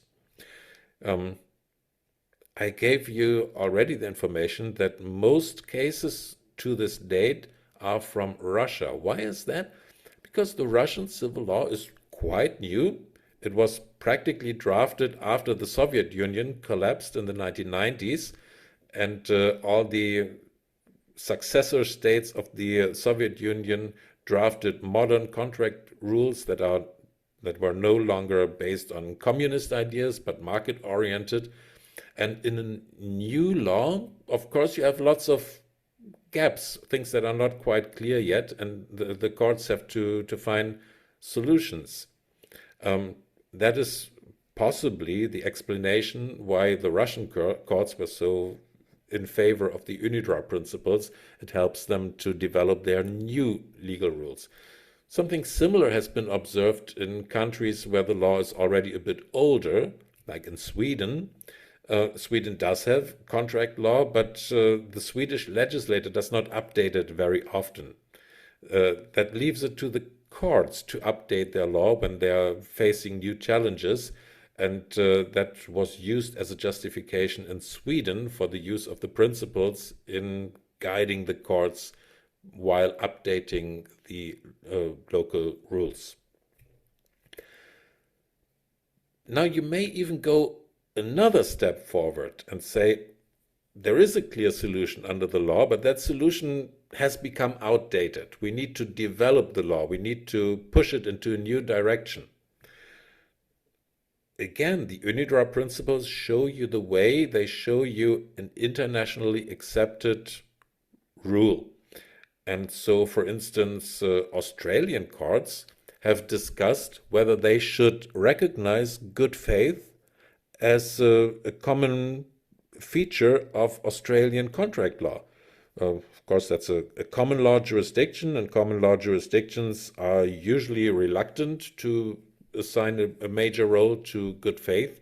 But here there was a discussion, and that discussion included the UNIDROIT principles as one argument in favor of giving more room, more weight to the principle of good faith, because good faith is a mandatory principle under the UNIDROIT principles.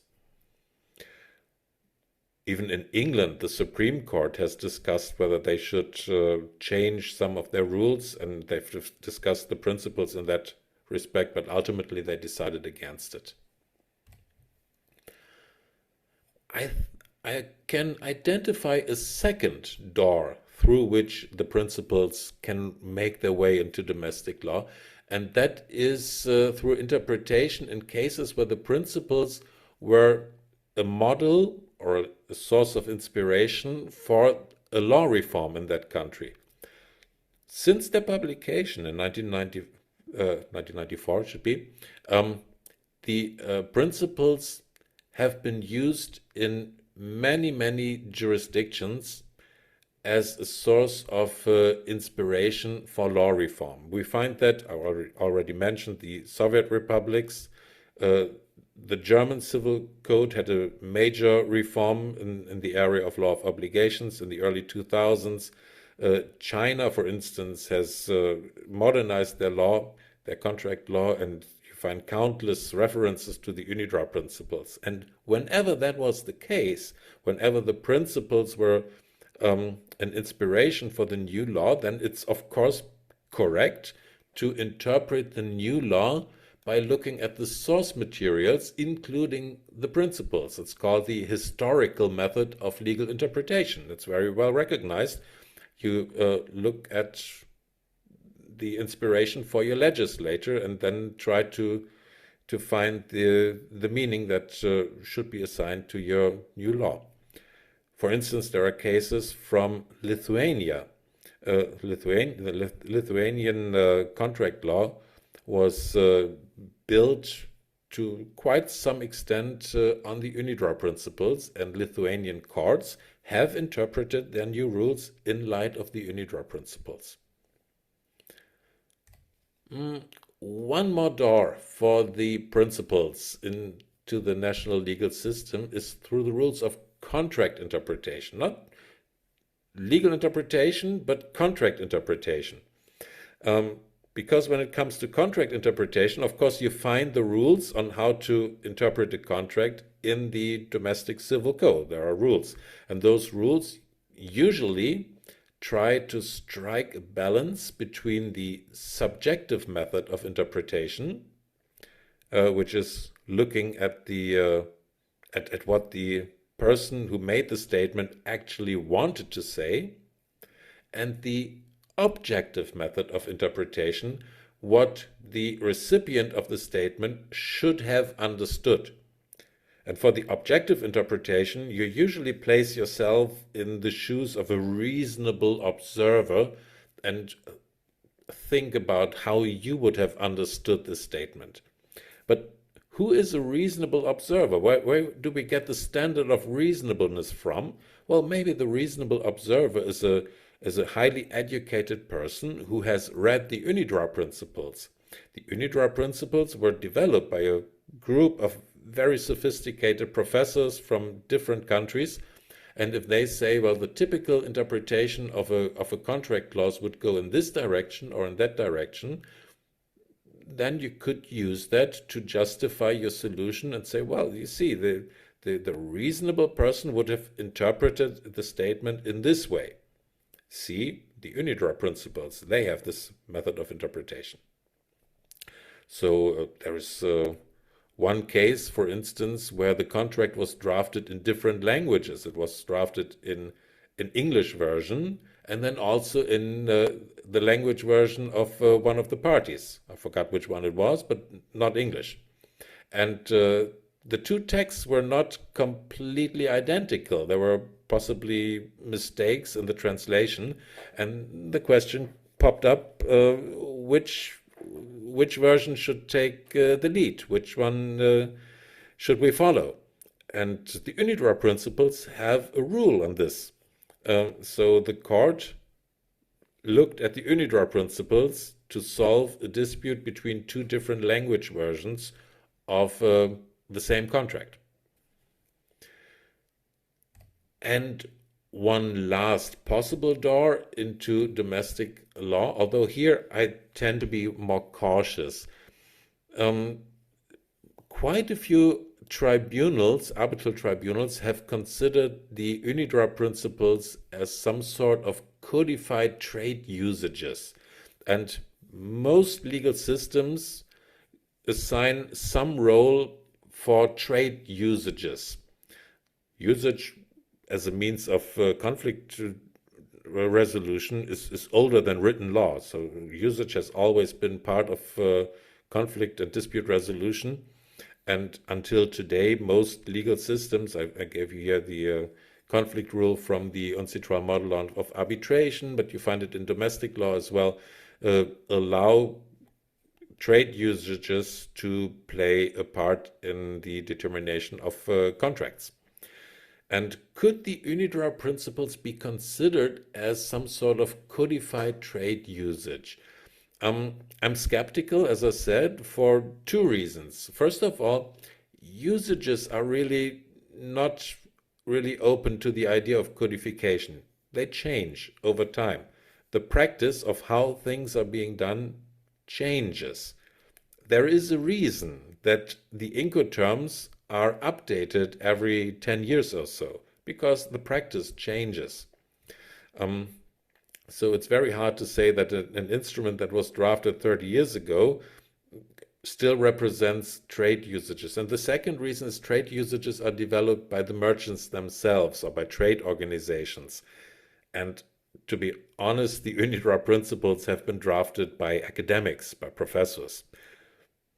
Yes, they looked at standard contracts from the ICC and other standard clauses. Yes, some trade organizations had observer status, but still it's not the same. So I'd rather not see them as trade usages. I prefer the way with the general principles of law. But that being said, in practice, there are quite a few cases that saw them as codified trade usages and allowed them a role in the application of domestic law. All right, I think my time is coming to an end, but my presentation is also coming to an end. I just wanted to show you the connecting factors between the UNIDROIT principles and a given domestic law. I wanted to show you how to make use of the principles when working with a domestic law, how to justify their use as guidance.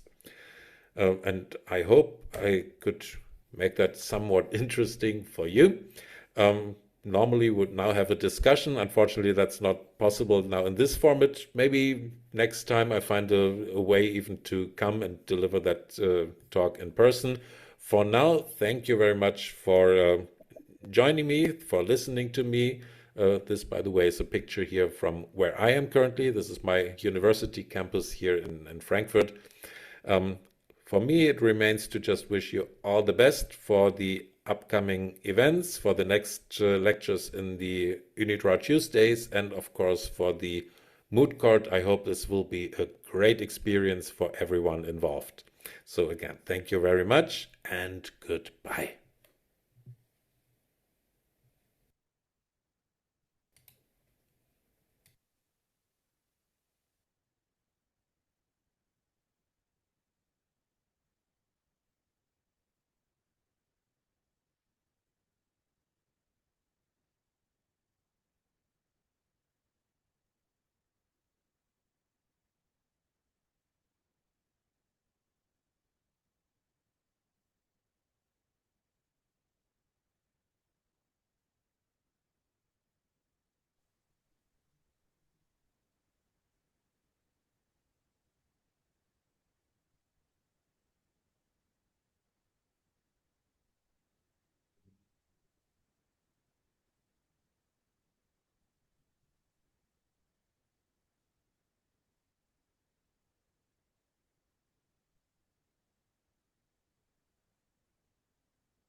Me indican a la interno que se está conectando el profesor Edgardo Muñoz y también se está reconectando eh, la, la doctora Marci. En unos minutos seguimos con la última exposición. Muchas gracias. Gracias. As you're changing to Spanish, I say goodbye.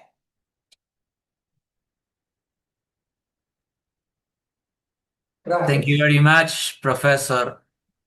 Greetings from Lima, South America. Gracias.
Estimados participantes, esperamos unos breves minutos. El doctor Edgardo Muñoz ya está ingresando a sala. Muchas gracias.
¿Quién se comió el panetón?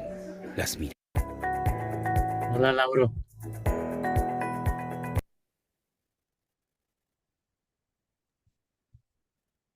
Buen día, profesor Edgardo Hola, Muñoz, ¿cómo Edgardo. está? ¿Todo bien? Quería Mucho aprovechar gusto. para saludar al profesor Gama. Gusto en verte. Igualmente, Lauro.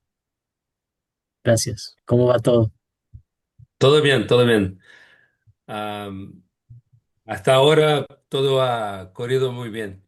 Ah, qué bueno. Gracias a la eficiencia de Sergio y de Marci y de la... Bueno, el evento es muy interesante de hecho.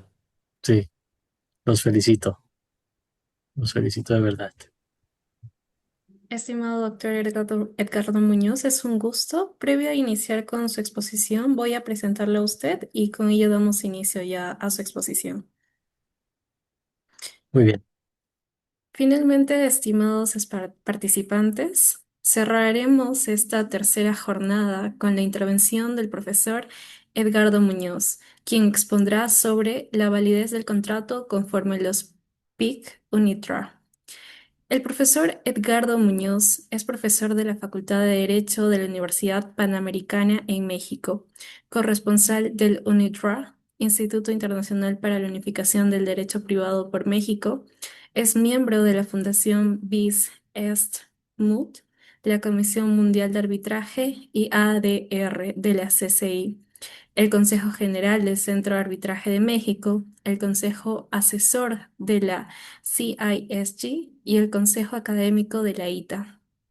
Ha ocupado cargos como profesor visitante y académico en la Universidad de Turín, Italia, la Facultad de Derecho de la Universidad de Columbia en Nueva York y la Facultad de Derecho de la Universidad McGill y la Facultad de Derecho de la Universidad de Montreal en Canadá. Profesor Muñoz, es un honor contar con su participación. Tiene usted la palabra. Qué amable, Marci. Y antes que todo, quiero agradecer a los organizadores de esta serie de webinars relacionados con los principios UNIDROIT. Es un honor participar, especialmente cuando he sido presidido por grandes personalidades del derecho de los contratos internacionales. Si me permiten, voy a proyectar algo. Muy bien.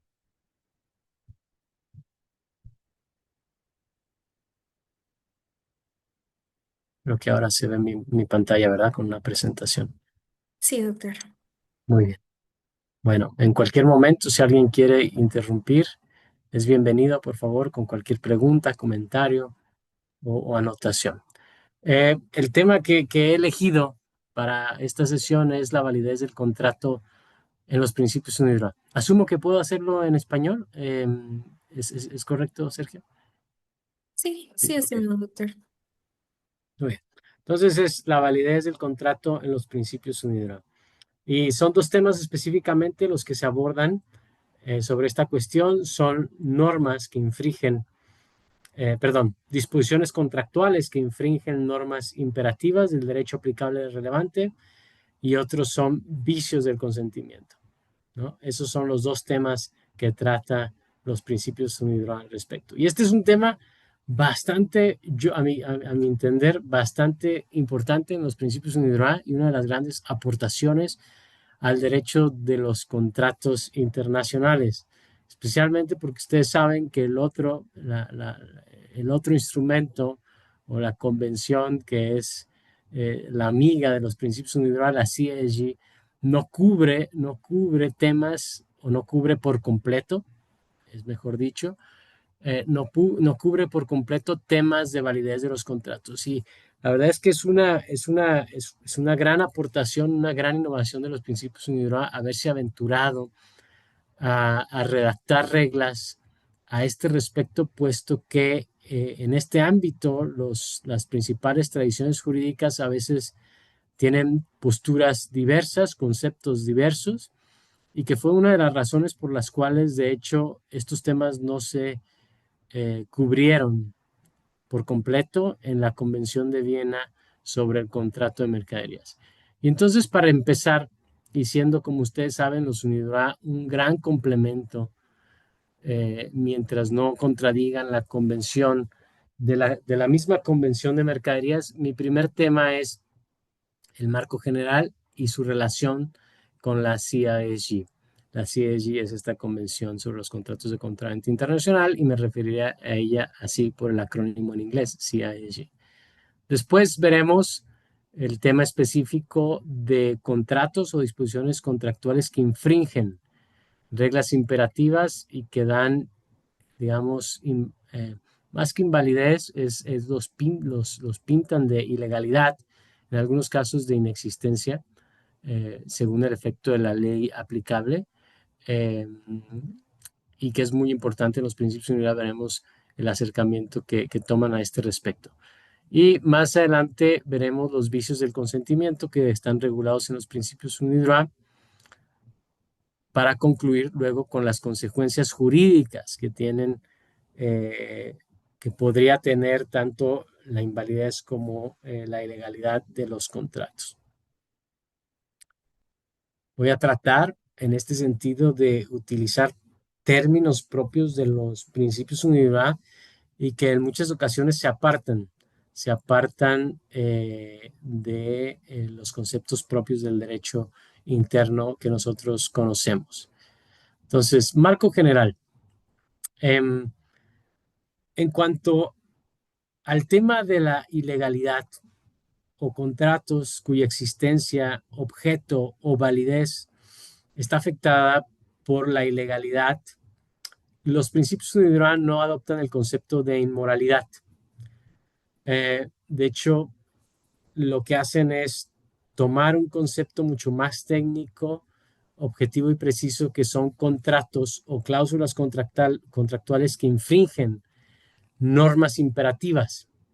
Y es a través de este concepto que los principios UNIDROIT tratan de abarcar otras causales de invalidez de los contratos en los derechos internos, otras causales de inexistencia por objetos ilícitos. Porque en este ámbito ustedes saben que los derechos internos pueden caracterizar de manera distinta como invalidez o inexistencia o simplemente ilegalidad, dependiendo la afectación al contrato, el tipo de afectación al contrato. Algunos sistemas legales, por ejemplo, dicen que si el objeto es ilícito, es inexistente el contrato, no es inválido. Aquí, en realidad, se cubren con el concepto de contratos que infringen normas imperativas y después veremos que las consecuencias mismas no están dadas por los principios UNIDROIT en este respecto, sino por el derecho interno aplicable.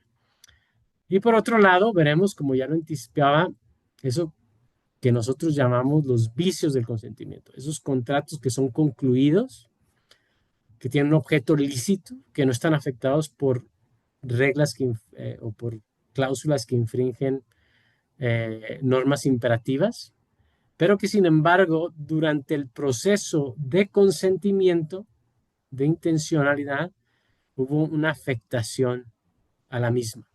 Una afectación que puede ser un error, puede ser un dolo, un fraude, una intimidación o una ventaja excesiva o aprovechamiento excesivo de una de las partes hacia la otra. Esos son los conceptos que vamos a ver.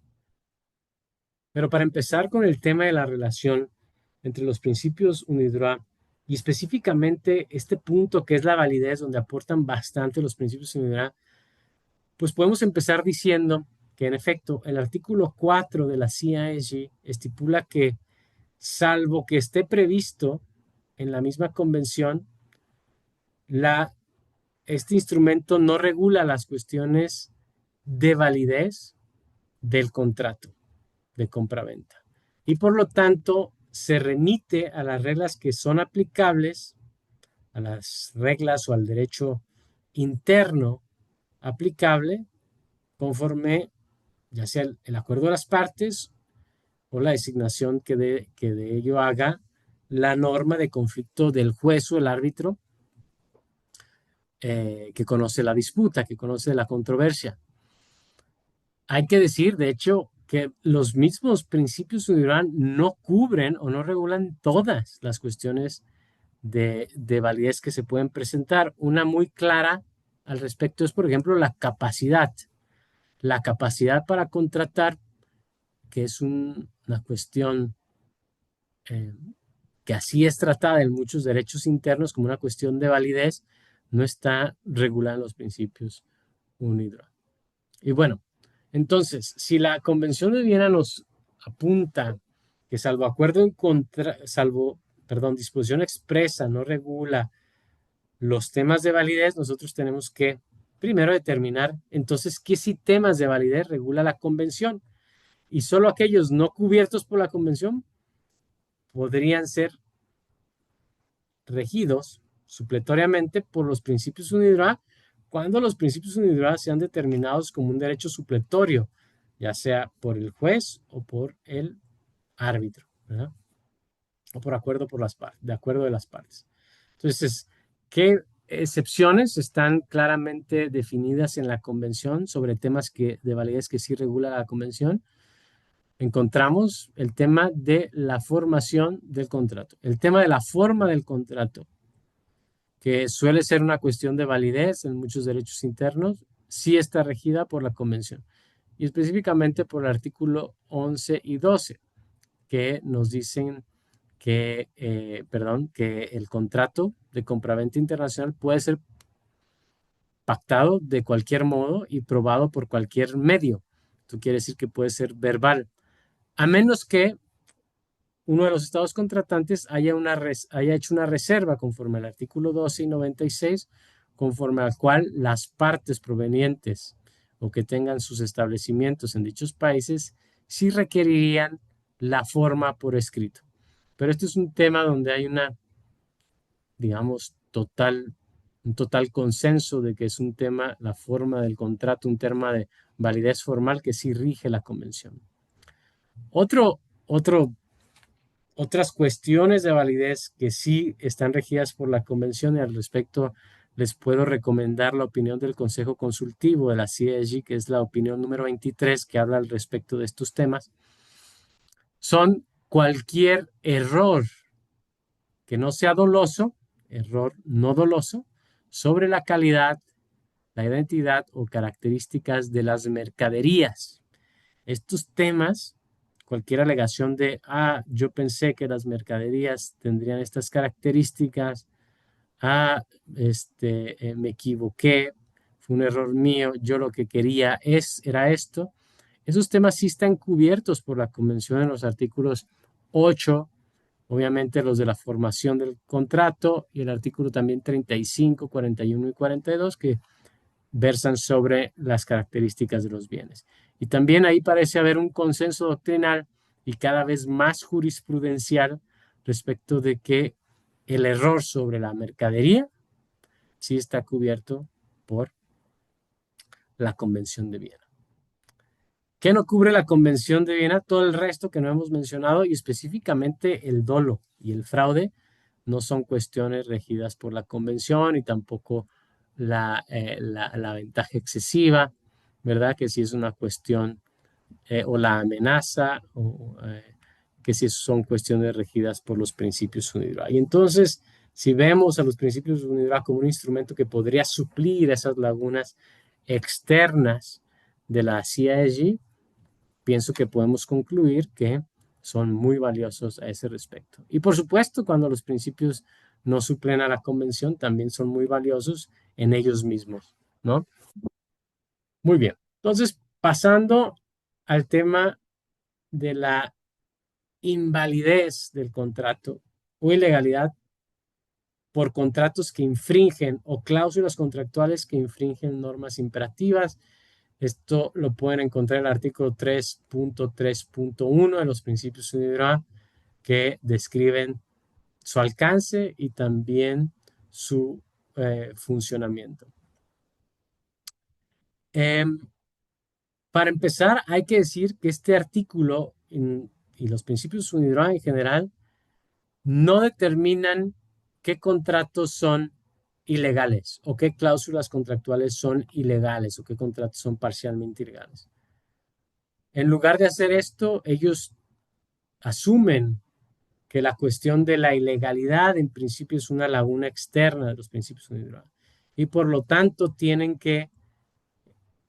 tenemos que encontrar qué normas imperativas son aplicables a ese contrato a través de un ejercicio de conflicto de leyes. Y para ello vemos el artículo 1.4. El artículo 1.4 dice que ley determina, más bien, estipula que los principios UNIDROIT no contravienen ninguna norma imperativa que pudiese ser aplicable al contrato conforme al derecho internacional privado del foro, o sea, del árbitro o del juez. Y en ese sentido, tendría el juez o el árbitro determinar qué normas imperativas impactan el contrato. Por supuesto, se referiría a las normas imperativas de la ley elegida por las partes, ¿verdad? Si las tiene. Pero también puede haber normas imperativas más allá de la ley que rige la sustancia del contrato. Por ejemplo, es el caso más típico, la ley del lugar de ejecución del contrato podría imponer algunas normas imperativas al contrato mismo. Usualmente estas normas imperativas podrían estipular que el objeto del contrato es ilícito o podrían estipular que está prohibido este tipo de contratos o, por ejemplo, este tipo de servicios, este tipo de mercaderías, este tipo de construcciones. Y los ejemplos más típicos son sobornos de funcionarios, lavado de dinero, operaciones que comprometen la salud pública o la seguridad, daños medioambientales graves, transporte de mercancías peligrosas sin autorización, etcétera, etcétera. Podemos hoy en día pensar en muchos contratos internacionales donde el objeto podría, en determinado país relevante, ser ilícito o al menos algunas de sus estipulaciones. Por ejemplo, servicios relacionados a la prestaciones o a la asistencia reproductiva, ¿verdad? A la renta de vientres, etcétera, etcétera, podrían en algunos países determinados considerarse que tienen un objeto ilícito y en otros no, por supuesto, o que cumplen una finalidad ilícita. Pero como yo les dije, no está estipulado en los principios UNIDROIT esta ilicitud. Los principios UNIDROIT no dicen los contratos relacionados a la venta de drogas son ilícitos, no lo dice. Los contratos relacionados o que sean contrarios a la moral son ilícitos, tampoco lo dice. Deja a la regla de conflicto aplicable determinada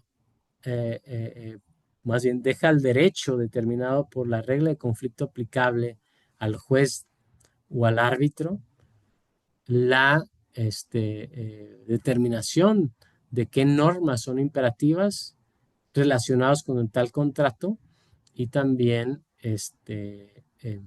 sus probables consecuencias en algunas situaciones. ¿Ok?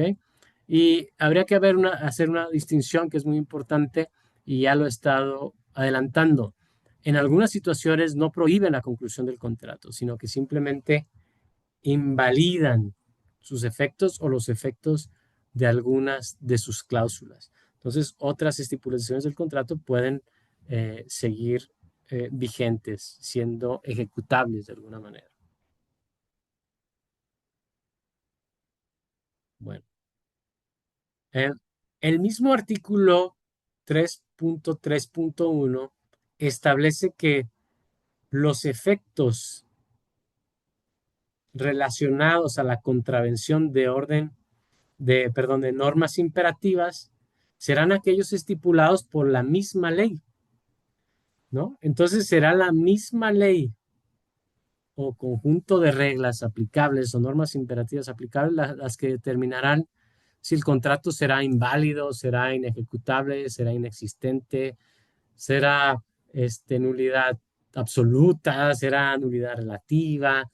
Todas estas diferentes conceptualizaciones que tenemos en los derechos internos y sus consecuencias, ¿no?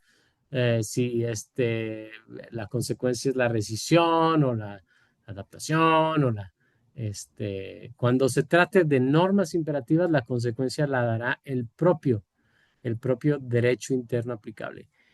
Y cuando no haya una consecuencia clave en ese derecho, o una consecuencia visible, perdón, en ese derecho interno, entonces los principios UNIDROIT estipulan que el mismo árbitro o juez aplicando los principios UNIDROIT podrá determinar cuál es la consecuencia ponderando, ¿verdad?, su relevancia, su efecto y determinar así los remedios que sean razonables y apropiados. Y bueno, para ello, aquí tienen una lista de elementos que se pueden o factores que se pueden considerar: la finalidad protectora de la norma, los sujetos que pretende proteger, las sanciones previstas en los ordenamientos, porque hay veces, por ejemplo, que hay una sanción específica en el ordenamiento, pero no una consecuencia para el contrato mismo. La gravedad de la infracción, el conocimiento de las partes respecto de la ilicitud o de la contravención de orden público, de normas imperativas, etcétera, etcétera. Son elementos que están a disposición del juez o el árbitro para determinar las consecuencias de esos contratos que infringen reglas imperativas, normas imperativas, siempre y cuando el derecho aplicable no estipule claramente cuáles son las consecuencias de dicho infringimiento. Bueno, si no existe duda o comentarios respecto a este primer bloque, que es la ilegalidad de los contratos bajo los principios UNIDROIT por afectar normas de aplicación inmediata, normas de policía también les llaman, o normas imperativas o orden público, voy a pasar al segundo bloque, que es los vicios del consentimiento. Los vicios de consentimiento en los principios UNIDROIT buscan, como en muchos de los derechos internos, proteger el libre consentimiento. El consentimiento dado de manera libre, consciente, sin presiones, ¿verdad?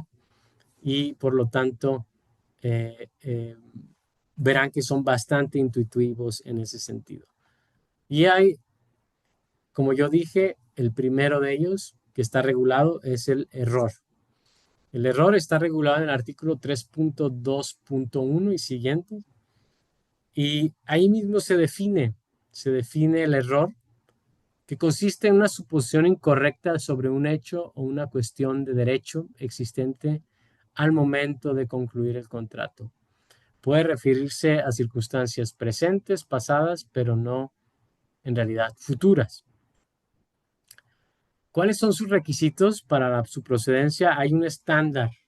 No todo error digamos, afecta la validez del contrato conforme a los principios UNIDROIT. Se trata de un error fundamental, fundamental. ¿Y cómo se explica? Bueno, se explica a partir de la teoría de la persona razonable.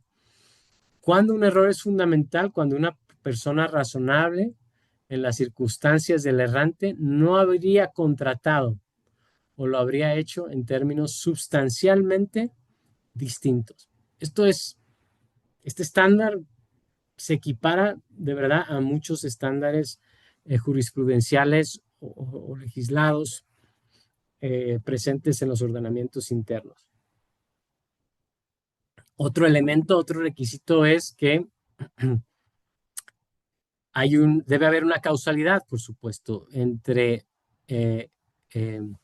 una causalidad entre la formación, entre la información proporcionada o dejada de proporcionar que hizo a la parte afectada caer en el error, ¿verdad? Esto es muy importante. Y esto está relacionado a un tema que es también una gran aportación de los principios UNIDROIT, especialmente para adaptarse al fenómeno comercial internacional actual y de hecho local también. Y es que los principios UNIDROIT sí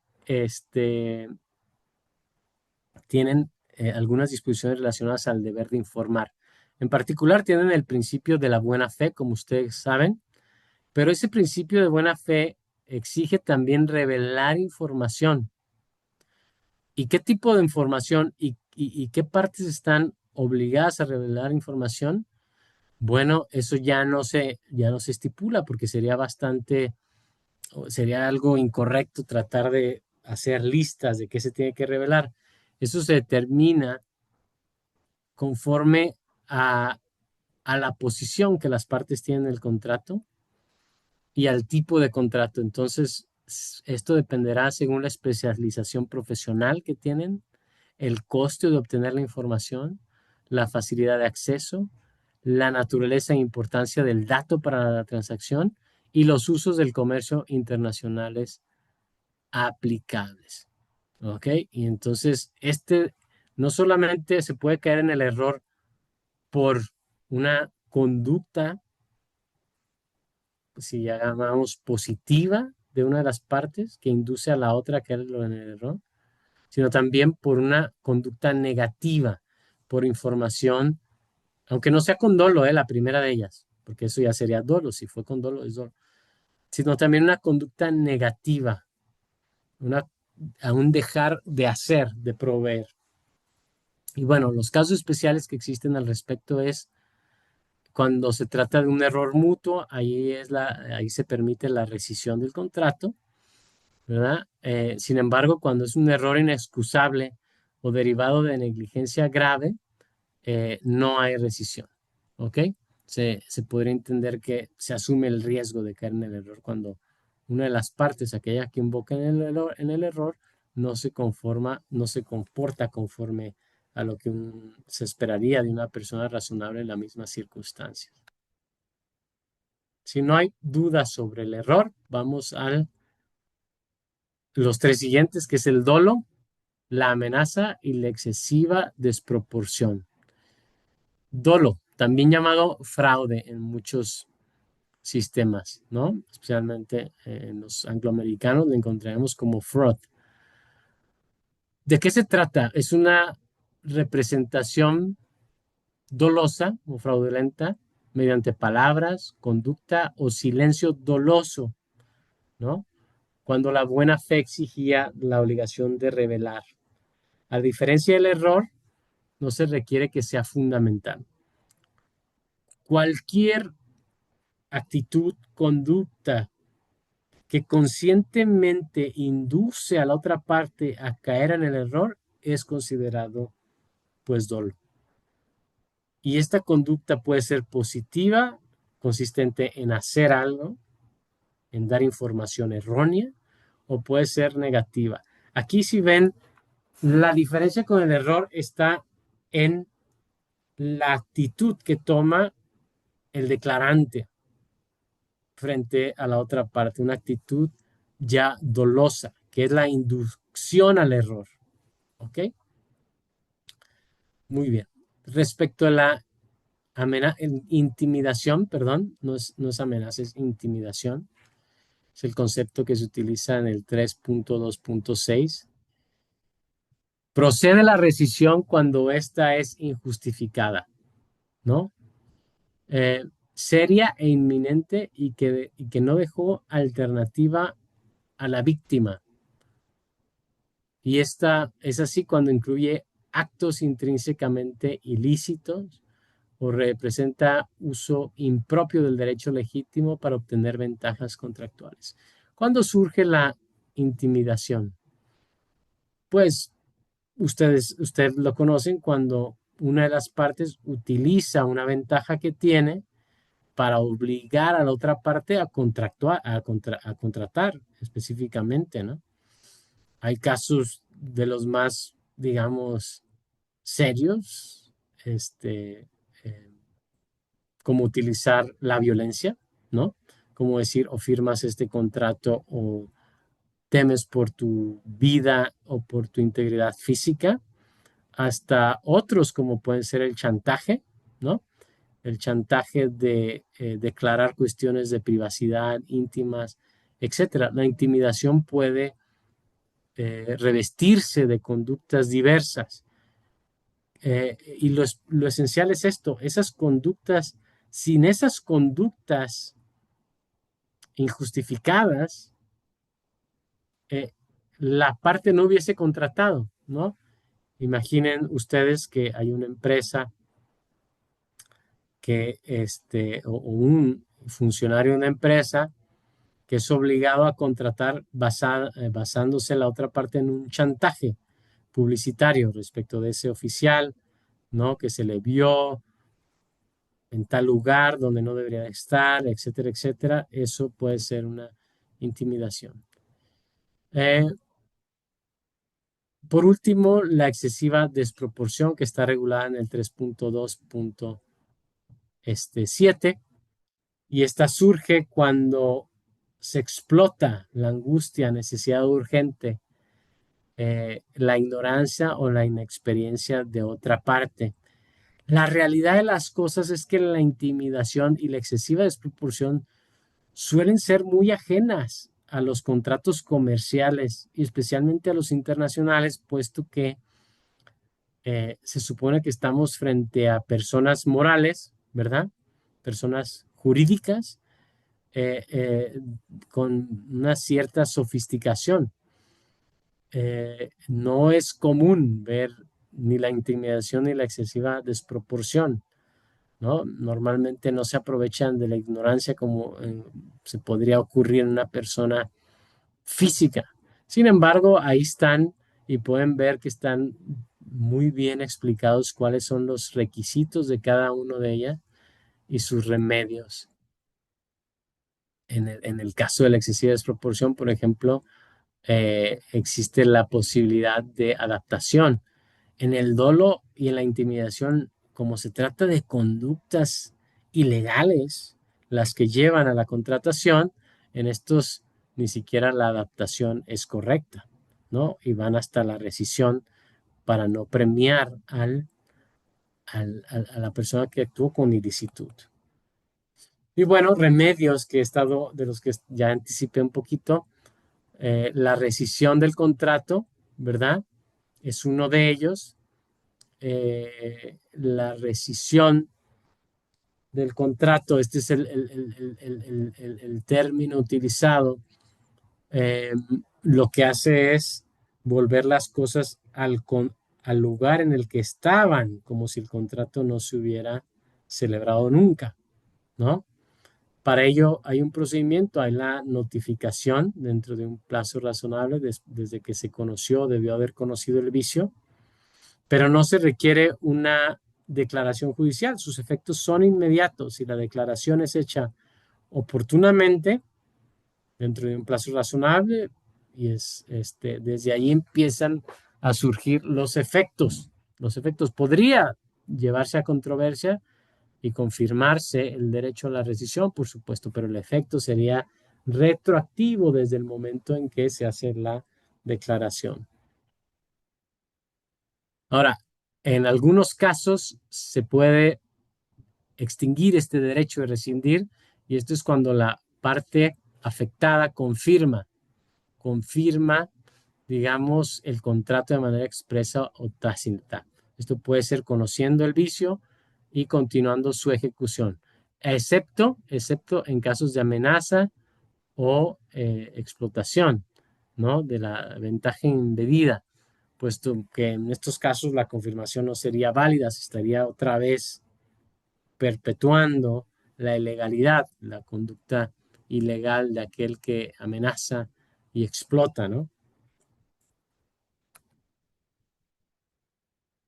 En algunos casos, en el caso del error, se puede adaptar el contrato y así lo estipula los principios UNIDROIT, ¿no? Se puede adaptar haciendo que ese error se ajuste de modo que ya no, ya no exista esa desventaja. Pero esta adaptación, ya lo anticipaba yo, no procede en casos de fraude, de dolo, de amenaza o ventaja excesiva. En todos los casos, el remedio,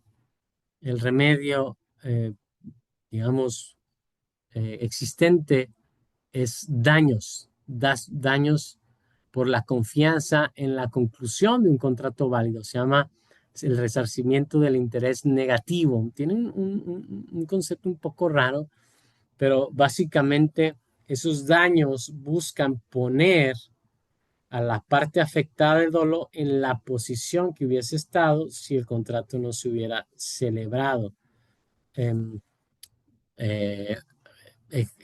¿Cuál es el ejemplo más claro del tipo de pérdida cubierta por este tipo de daños? Es todos los gastos o costos relacionados con la conclusión del contrato. Imaginemos que hubo reuniones, se hicieron viajes, se fue y se protocolizó ante un notario, se le dio cierta formalidad y todo eso llevó a gastos. Eso se puede recuperar como daños, y también todas las inversiones que se hayan realizado, con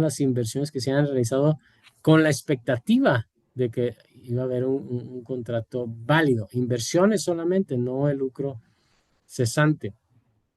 En algunos casos hasta la pérdida de oportunidad, de loss of chance, podría indemnizarse si se prueba, aunque es muy difícil establecer con certeza que se hubiese podido contratar con otra persona y que esa otra persona se hubiera llevado a una contratación válida que hubiera traído ciertos beneficios a la parte afectada. Y bueno, aquí está un checklist, ¿no? Para los dos bloques. Es muy importante examinar si existen reglas imperativas que puedan afectar la validez, la legalidad, la existencia de los contratos. Y para ello vemos el derecho internacional privado, específicamente la norma de conflicto, que determina qué normas imperativas podrían ser relevantes para la transacción en concreto. Y después analizamos si existe algún vicio conforme a los conceptos de los PIC, de los UNIDROIT PIC, y también qué remedios proceden respecto de ciertos tipos de vicios del consentimiento. Aquí tienen unos casos hipotéticos que podrían ser más comunes en las transacciones internacionales. Este es muy común, el pago de un intermediario estatal. Hay veces que contratos internacionales importantes se hacen a través de intermediarios, pero esos pagos intermediarios a veces no están permitidos, ¿verdad? Son ilegales y ocultan en muchos casos corrupción. Corrupción porque hay kickbacks de los intermediarios por ejemplo, a las empresas estatales.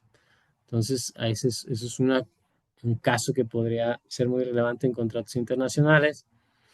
Otros es cuando se imponen normas a la seguridad de ciertos servicios internacionales o venta de productos internacionales, ¿no? Podría llevarse ya sea a la invalidez de ciertas cláusulas o del contrato en general si infringen normas de policía, normas de aplicación mandatoria, ¿no? Si se llaman también. El error inducido también, ¿no? Cuando o el dolo, cuando se falsifican ciertos documentos, cierta información, etcétera, etcétera, también es otro caso. Y también el precio reducido por la urgencia, ¿no? Esto es un poquito más difícil de probar, pero aquí puede ser una situación financiera grave, ¿no? Deteriorada, en donde el comprador aprovecha para hacer un buen negocio.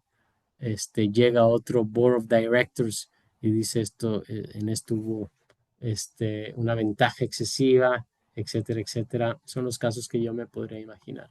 Y bueno, es todo lo que tengo preparado para el día de hoy y estoy atento a cualquier duda o comentario que ustedes puedan tener. Muchas gracias.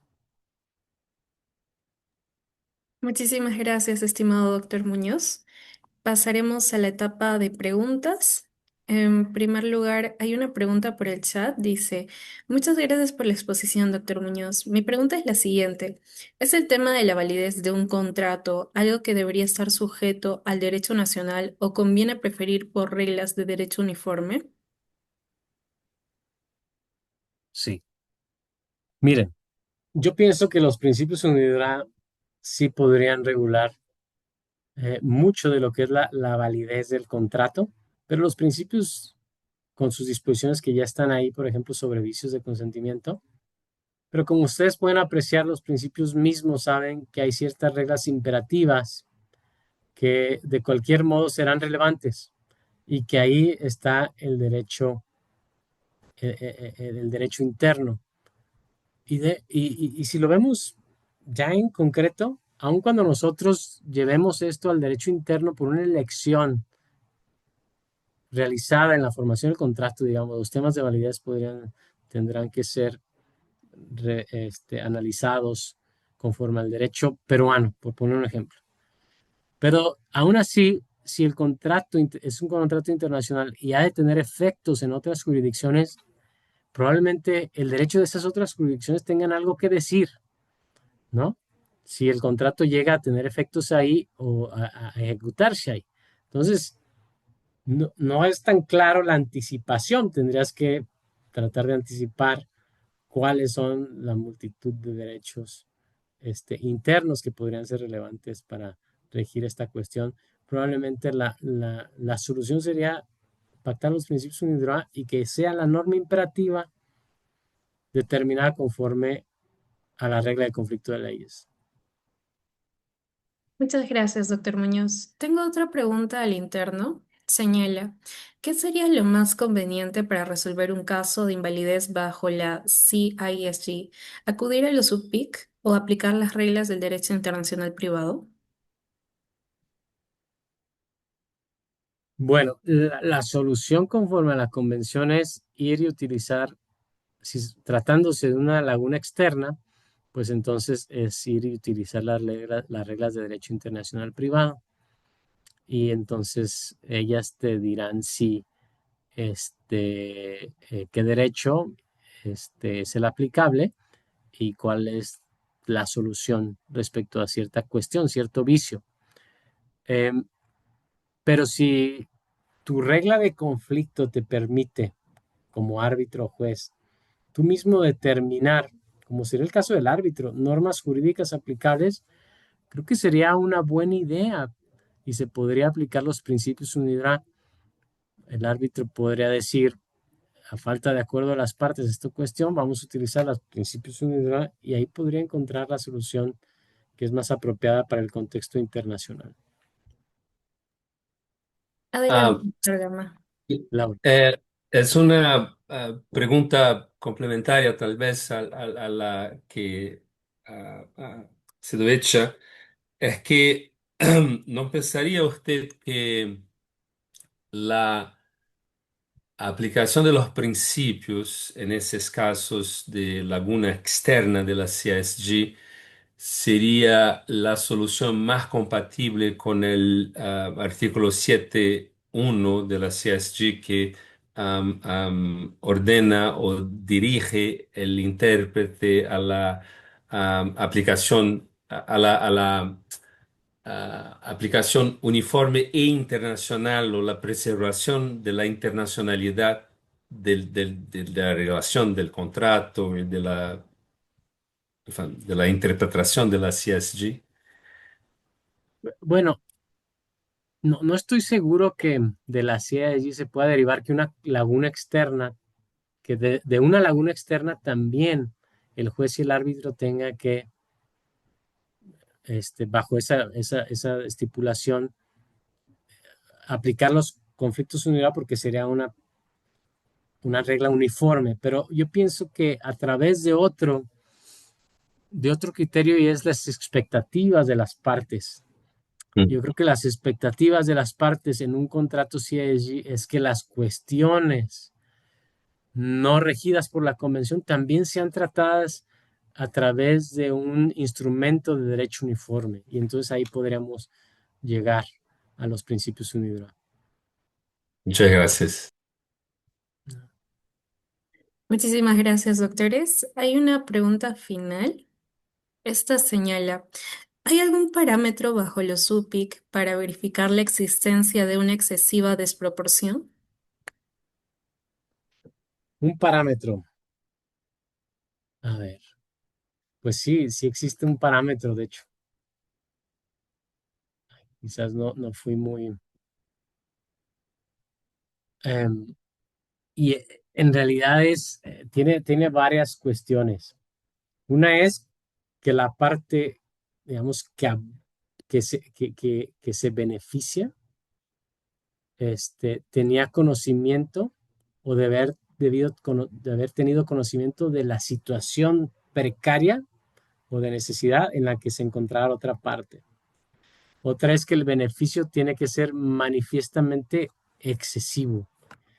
Y estas son los dos elementos, ¿no? Y realmente son elementos interesantes, importantes, por supuesto, ineludibles, y que parecen bastante interesantes cuando uno los ve a la luz de lo que es una transacción internacional. Ya de por sí, verlo en el contexto de un contrato que no es de consumo y un contrato que no es puramente civil para los países que aún tenemos la dicotomía, sino un contrato comercial, como son los principios UNIDROIT, es interesante ver la situación fáctica que podría llevar a que esto tuviese lugar, porque hay muchos adagios y sabemos que, bueno, para empezar, todo lo que es comercial en la mayoría de los países del mundo es lo que tiene un ánimo de lucro, ¿verdad? Entonces, el ánimo de lucro es el ánimo de beneficiarte. Y hay contratos comerciales donde hay un beneficio excesivo, de hecho, hay un beneficio excesivo. Entonces, el beneficio excesivo en él mismo no es suficiente. Habría que determinarse que hubo una urgencia, una necesidad de la parte que sufre la desventaja indebida. Y es difícil que lo haya en un contrato puramente comercial e internacional, porque simplemente si no normalmente tienes otras opciones, tienes normalmente un consejo de administración, tienes para ver que tengas alguna ventaja de la venta y no solamente una desventaja. Pero esos son los parámetros que existen. Muchísimas gracias, doctor Edgardo Muñoz, por sus respuestas y también por su excelente ponencia. ¿Algunas palabras finales, estimado doctor? Sí, claro que sí. Agradecerles a ustedes por su organización, al profesor Lauro Gama por hacerme el honor de estar presente durante mi ponencia y a todos los participantes en este ejercicio tan lindo que es conocer más sobre los principios UNIDROIT. Gracias. Muchísimas gracias, doctor Muñoz. Asimismo, agradecemos a los doctores Lauro Gama, nuevamente doctor Edgardo Muñoz, al doctor Eckart Brödermann y al doctor Olaf Meyer por sus excelentes ponencias del día de hoy. Sin más que añadir, los esperamos el siguiente martes para cerrar esta primera jornada de los martes de UNIDROIT. Hasta la próxima.